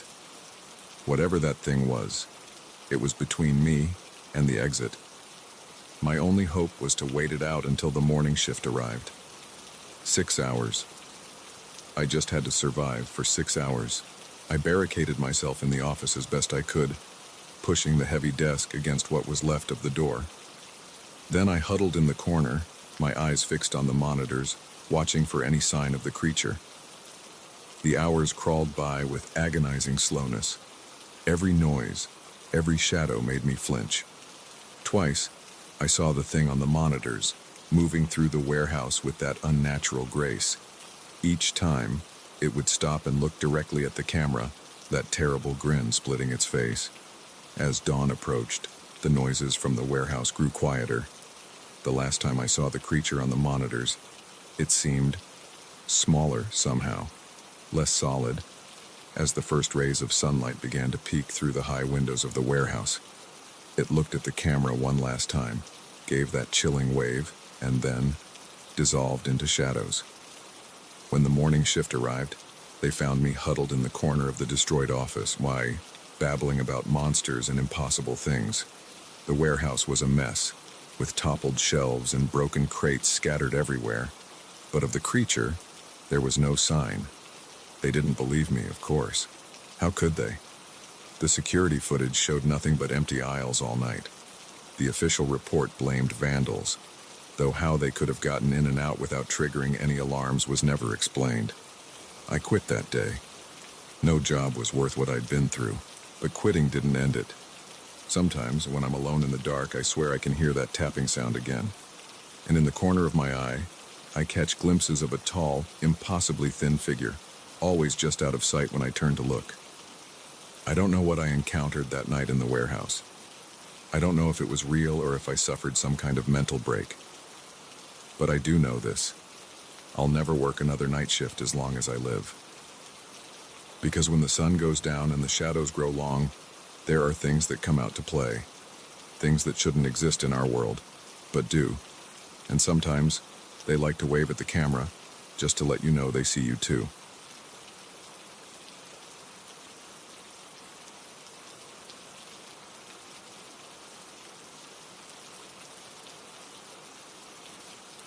The GPS chirped, urging me to turn onto a narrow dirt road that snaked into the darkening forest. As I guided my car down the unfamiliar path, a sense of unease crept over me. I was about to make a delivery to an address that wasn't on any map, in a part of the country where cell phones fell silent and strangers were met with suspicion. Little did I know, I was driving straight into a nightmare that would challenge everything I thought I knew about reality. My name's Alex, and I've been a delivery driver for the past 3 years. It's not a glamorous job, but it pays the bills and I enjoy the solitude of the open road. This particular evening, I was making a last-minute run that had come in just as I was about to clock out. The package was unmarked, which was unusual, and the delivery address was so remote that my supervisor had to manually input it into the GPS. "Be careful out there," he'd said as I left, his brow furrowed with concern. "That area can be tricky." I'd laughed it off at the time, but as I drove deeper into the woods, his words echoed in my mind. The trees seemed to press in on either side of the road, their branches reaching out like gnarled fingers. The fading daylight barely penetrated the thick canopy overhead, plunging the forest into an eerie twilight. After what felt like hours but was probably only about 40 minutes, I came to a clearing. In the center stood a ramshackle cabin, its weathered boards and sagging roof a stark contrast to the pristine forest surrounding it. A flickering porch light cast long shadows across the overgrown yard. I parked and grabbed the package, double-checking the address. This had to be the place, though it looked like no one had lived here for years. As I approached the porch, the wooden steps creaked ominously under my feet. I knocked on the door, the sound echoing unnaturally in the quiet clearing. "Delivery," I called out, trying to keep my voice steady. For a long moment, there was no response. Then, just as I was about to turn and leave, I heard movement inside. The door creaked open, revealing a face that made my blood run cold. The man who stood before me was ancient, his skin like parchment stretched over a skull. But it was his eyes that truly terrified me, milky white and sightless, yet somehow fixed directly on me with an intensity that made me want to run. "You're late," he rasped, his voice like dry leaves rustling in the wind. I swallowed hard, fighting the urge to bolt. "I'm sorry, sir. The address was difficult to find." A smile spread across his face, revealing teeth that were far too sharp to be human. "Oh, it's not difficult to find at all," he said. "For those who are meant to come here." Before I could respond, he snatched the package from my hands with surprising speed and strength. "Come inside," he said, turning and disappearing into the dark interior of the cabin. "You have a long night ahead of you."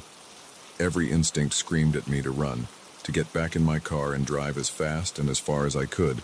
But something, curiosity, stupidity, or perhaps something far more sinister, compelled me to step over the threshold. The inside of the cabin was larger than it appeared from the outside, and far cleaner. Bookshelves lined the walls, filled with ancient tomes bound in materials I didn't want to examine too closely. Strange symbols were carved into the wooden beams overhead, seeming to writhe and shift in the flickering candlelight. The old man stood in the center of the room, the package now open in his hands. From it, he withdrew a small, ornate box that seemed to pulse with an inner light. "Do you know what this is?" he asked, his blind eyes somehow finding mine. I shook my head, then remembered he couldn't see. "No, sir," I said, my voice barely above a whisper. He chuckled, a sound that sent shivers down my spine. "This, my young friend, is a key to doors that were never meant to be opened." As he spoke, he opened the box. A high-pitched whine filled the air, and the symbols on the beams began to glow with an eerie blue light. The air in the cabin grew thick and heavy, making it difficult to breathe. "What's happening?" I gasped, backing towards the door. But when I turned, the door was gone, replaced by a solid wall of writhing shadows. The old man's laughter grew louder, more maniacal. "The veil is thinning," he cackled. "They're coming through." The The room began to spin, reality seeming to warp and bend around us. I saw things emerging from the shadows, creatures with too many limbs, eyes where eyes shouldn't be, mouths filled with impossible geometries of teeth. I screamed, the sound lost in the cacophony of otherworldly noises now filling the cabin. The old man stood in the center of it all, arms raised, chanting in a language that hurt my ears and made my mind reel. In desperation, I lunged for the box in his hands. If this was the key, maybe closing it would end this nightmare. As my fingers closed around it, a jolt of energy surged through me. Visions flashed before my eyes. Other worlds, vast and terrifying, where the laws of physics were mere suggestions and life took forms that defied comprehension. The old man's chanting reached a fever pitch.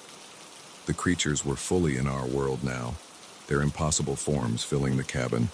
One reached for me, its touch burning like acid. With a final surge of will, I slammed the box shut. Everything stopped. The silence was deafening after the chaos of moments before. The creatures were gone, the symbols no longer glowed, and the air cleared. The old man stood frozen, his face a mask of fury and disbelief. "No," he whispered. "No, you fool. Do you realize what you've done?" I didn't stay to find out. The door had reappeared, and I ran for it with every ounce of strength I had left. I burst out of the cabin and into the cool night air, not stopping until I reached my car. As I sped away, I risked a glance in the rearview mirror. The cabin was gone. In its place was nothing but unbroken forest, as if it had never existed at all. I drove through the night, not stopping until the sun was high in the sky and I was several states away. Only then did I pull over and try to process what had happened. Part of me wanted to believe it was all a hallucination, a vivid nightmare brought on by exhaustion and an overactive imagination. But the burns on my arm where the creature had touched me told a different story, as did the small, ornate box sitting on the passenger seat beside me. The box I didn't remember taking, but somehow knew I couldn't let fall into the wrong hands again. I never went back to my job. How could I, knowing what I now knew about the true nature of reality? Instead, I've spent the years since that night researching, trying to understand what I experienced and what it means for our world. I've learned that there are places where the boundaries between worlds are thin, where things can slip through if given the chance. I've discovered that there are people, and things that were once people, who seek to open those boundaries wider, to let the chaos of other realms spill into ours. And I've realized that sometimes it's the most ordinary people who end up standing between our world and unimaginable horrors. A delivery driver, making an unscheduled stop at the end of a long day, can end up saving reality as we know it. So if you ever find yourself on a dark, lonely road, following directions to an address that doesn't seem to exist, be careful. Be very, very careful. Because you never know when a routine delivery might turn into a battle for the fate of our world. And the next time, we might not be so lucky.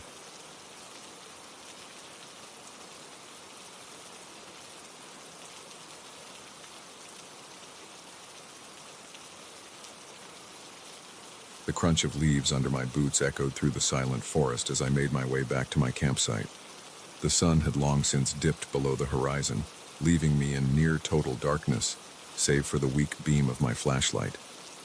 It wasn't until I reached my tent that I realized something was terribly wrong. My car, which I'd parked just a few yards away, was gone. And carved into a nearby tree, illuminated by my trembling light, were 5 words that made my blood run cold. You shouldn't have come here. I'd always been an avid outdoorsman, spending most of my weekends hiking and camping in the vast wilderness of the Pacific Northwest. But this trip was different. I'd ventured further off the beaten path than ever before, drawn by rumors of a pristine lake hidden deep in the forest, untouched by human hands. The journey had been challenging, requiring me to navigate through dense underbrush and over treacherous terrain. But when I finally broke through the trees and saw the lake sparkling in the afternoon sun, I knew it had been worth it. The water was crystal clear, reflecting the surrounding mountains like a mirror. It was a scene of breathtaking beauty, unspoiled by civilization. I set up camp near the shore, feeling a sense of pride at having discovered this hidden gem. As the day wore on, I explored the area, taking photos and reveling in the solitude. It wasn't until the sun began to set that I noticed something odd. The forest had gone quiet. Not the peaceful quiet of nature at rest, but an eerie, oppressive silence that made the hair on the back of my neck stand up. No bird calls, no rustling of small animals in the underbrush. Nothing. Unnerved, I decided to turn in early, planning to hike back out in the morning. That's when I realized I'd left my water purifier down by the lake, not wanting to risk drinking untreated water. I grabbed my flashlight and headed back to retrieve it. It should have been a quick trip. 5 minutes, tops. But somehow, on the way back, I got turned around. The trees all looked the same in the darkness, and the terrain seemed unfamiliar. What should have been a straight shot back to my campsite turned into an hour-long ordeal of wandering in circles. When I finally found my way back, I was exhausted and disoriented. And now, faced with my missing car and that chilling message, I felt a wave of panic wash over me. I fumbled for my phone, desperate to call for help. But there was no signal. Of course there wasn't. I was miles from the nearest cell tower. A twig snapped in the darkness beyond my campsite, and I whirled around, my flashlight beam cutting through the night. For a split second, I thought I saw movement, a tall, shadowy figure darting between the trees. But when I looked closer, there was nothing there. My mind raced. Who could have taken my car? How did they even find it, this far off any marked trails? And why leave that message? I retreated to my tent, zipping it up as if the thin fabric could offer any real protection. Sleep was out of the question. I sat there, flashlight in hand, jumping at every sound. As the night wore on, the noises grew closer, more deliberate. Footsteps circling my tent, the sound of something large moving through the underbrush, and voices, whispers in a language I didn't recognize, coming from all directions at once. By the time dawn broke, I was a nervous wreck. As soon as there was enough light to see, I packed up my essential gear and started hiking in the direction I thought would lead me back to civilization. The forest felt different in the daylight, but no less menacing. The trees seemed to press in closer, their branches reaching out like gnarled fingers. More than once, I could have sworn I saw faces watching me from knotholes and hollows. It was midday when I stumbled upon the clearing. At first, I felt a surge of relief, thinking I'd found a trail or fire road. But as I got closer, my hope turned to horror. The clearing was perfectly circular, about 50 feet in diameter. At its center stood a ring of stones, each carved with the same strange symbols I'd seen in my feverish imagination the night before. And scattered around the ring were remains. Animal bones, mostly, but some looked disturbingly human. I turned to run, but found my path blocked. They melted out of the forest like ghosts, tall, impossibly thin figures with skin the color of bark and eyes that glowed with an inner fire. Their faces were smooth and featureless, save for wide, grinning mouths filled with needle-sharp teeth. They moved with inhuman grace, encircling me before I could even think to run. One of them stepped forward, its head tilting at an impossible angle as it regarded me. When it spoke, its voice was like rustling leaves and creaking wood. "Welcome, trespasser," it said, the words forming in my mind rather than my ears. "We've been waiting for you." I wanted to scream, to run, to wake up from this nightmare. But I was frozen in place, my body refusing to obey my panicked mind. "Your kind has forgotten us," the creature continued. "Forgotten the old ways, the old bargains. But we remember, and now you will remember too." It reached out a long, spindly arm, its fingers barely an inch from my face. I could feel the power radiating from it, ancient and terrible. Just as its fingers were about to touch me, a horn blasted through the clearing. loud, deep, and undeniably human. The creatures recoiled, hissing in pain or anger. A voice boomed out from the trees. "Leave him be, forest folk! He's under our protection now!" I turned to see a group of people emerging from the forest. They were dressed in a mishmash of modern outdoor gear and what looked like ancient tribal garb. Each carried a staff or spear, and they moved with the confidence of those who knew the land intimately. The lead figure, a woman with steel-gray hair and eyes that had seen too much, stepped forward. "Go back to your groves," she commanded the creatures. "This one is not for you." For a moment, I thought the creatures would attack. They outnumbered the newcomers at least 2-1, but something in the woman's stance, in the power of her voice, made them hesitate. Finally, the one who had spoken to me turned to her. "The old bargains still stand, Watcher. We will go, but not empty-handed. The price must be paid." The woman nodded grimly. "And it will be, but not with this one's life or soul. Go now, before we make you go." With a sound like wind through dead leaves, the creatures melted back into the forest. In moments, it was as if they had never been there at all. I collapsed to my knees, my body shaking with delayed terror and relief. The woman knelt beside me, her face etched with concern and something else, recognition. "It's all right," she said softly. "You're safe now, but we need to get you out of here. Can you walk?" I nodded mutely, allowing her to help me to my feet. As we made our way out of the clearing, I found my voice again. What were those things?" I asked. "And who are you?" She sighed heavily. "Those were the forgotten ones, ancient spirits of the forest, neither good nor evil, but dangerous to those who don't know the old ways. As for us, we're the Watchers. We keep the balance between their world and ours." Over the next few hours, as we hiked back to what passed for civilization in these parts, she explained more. How there were places in the world where the veil between realities was thin, how her people had been guarding these places for generations, keeping unwary travelers safe and maintaining an uneasy peace with the entities that dwelled in the in-between. "Your car is safe," she assured me. "We moved it to protect you. You can have it back once we reach the ranger station." As we walked, I couldn't shake the feeling that my life had irrevocably changed.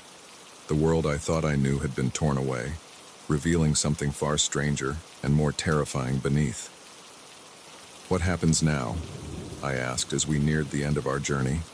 The woman, Sarah, she'd told me to call her, gave me a long, appraising look. "That depends on you," she said finally. "You can try to forget what you've seen, go back to your old life, or, I prompted, or you can join us. Help us protect others from what lurks in the shadows. It's a hard life and dangerous, but it's necessary." As we emerged from the forest, my car sitting innocuously in the ranger station parking lot, I knew my decision was already made. How could I go back to my mundane existence now, knowing what I now knew? "When do we start?" I asked. Sarah smiled, a mix of approval and sadness in her eyes. "We already have," she said. "Welcome to the Watchers, my friend. The real journey is just beginning."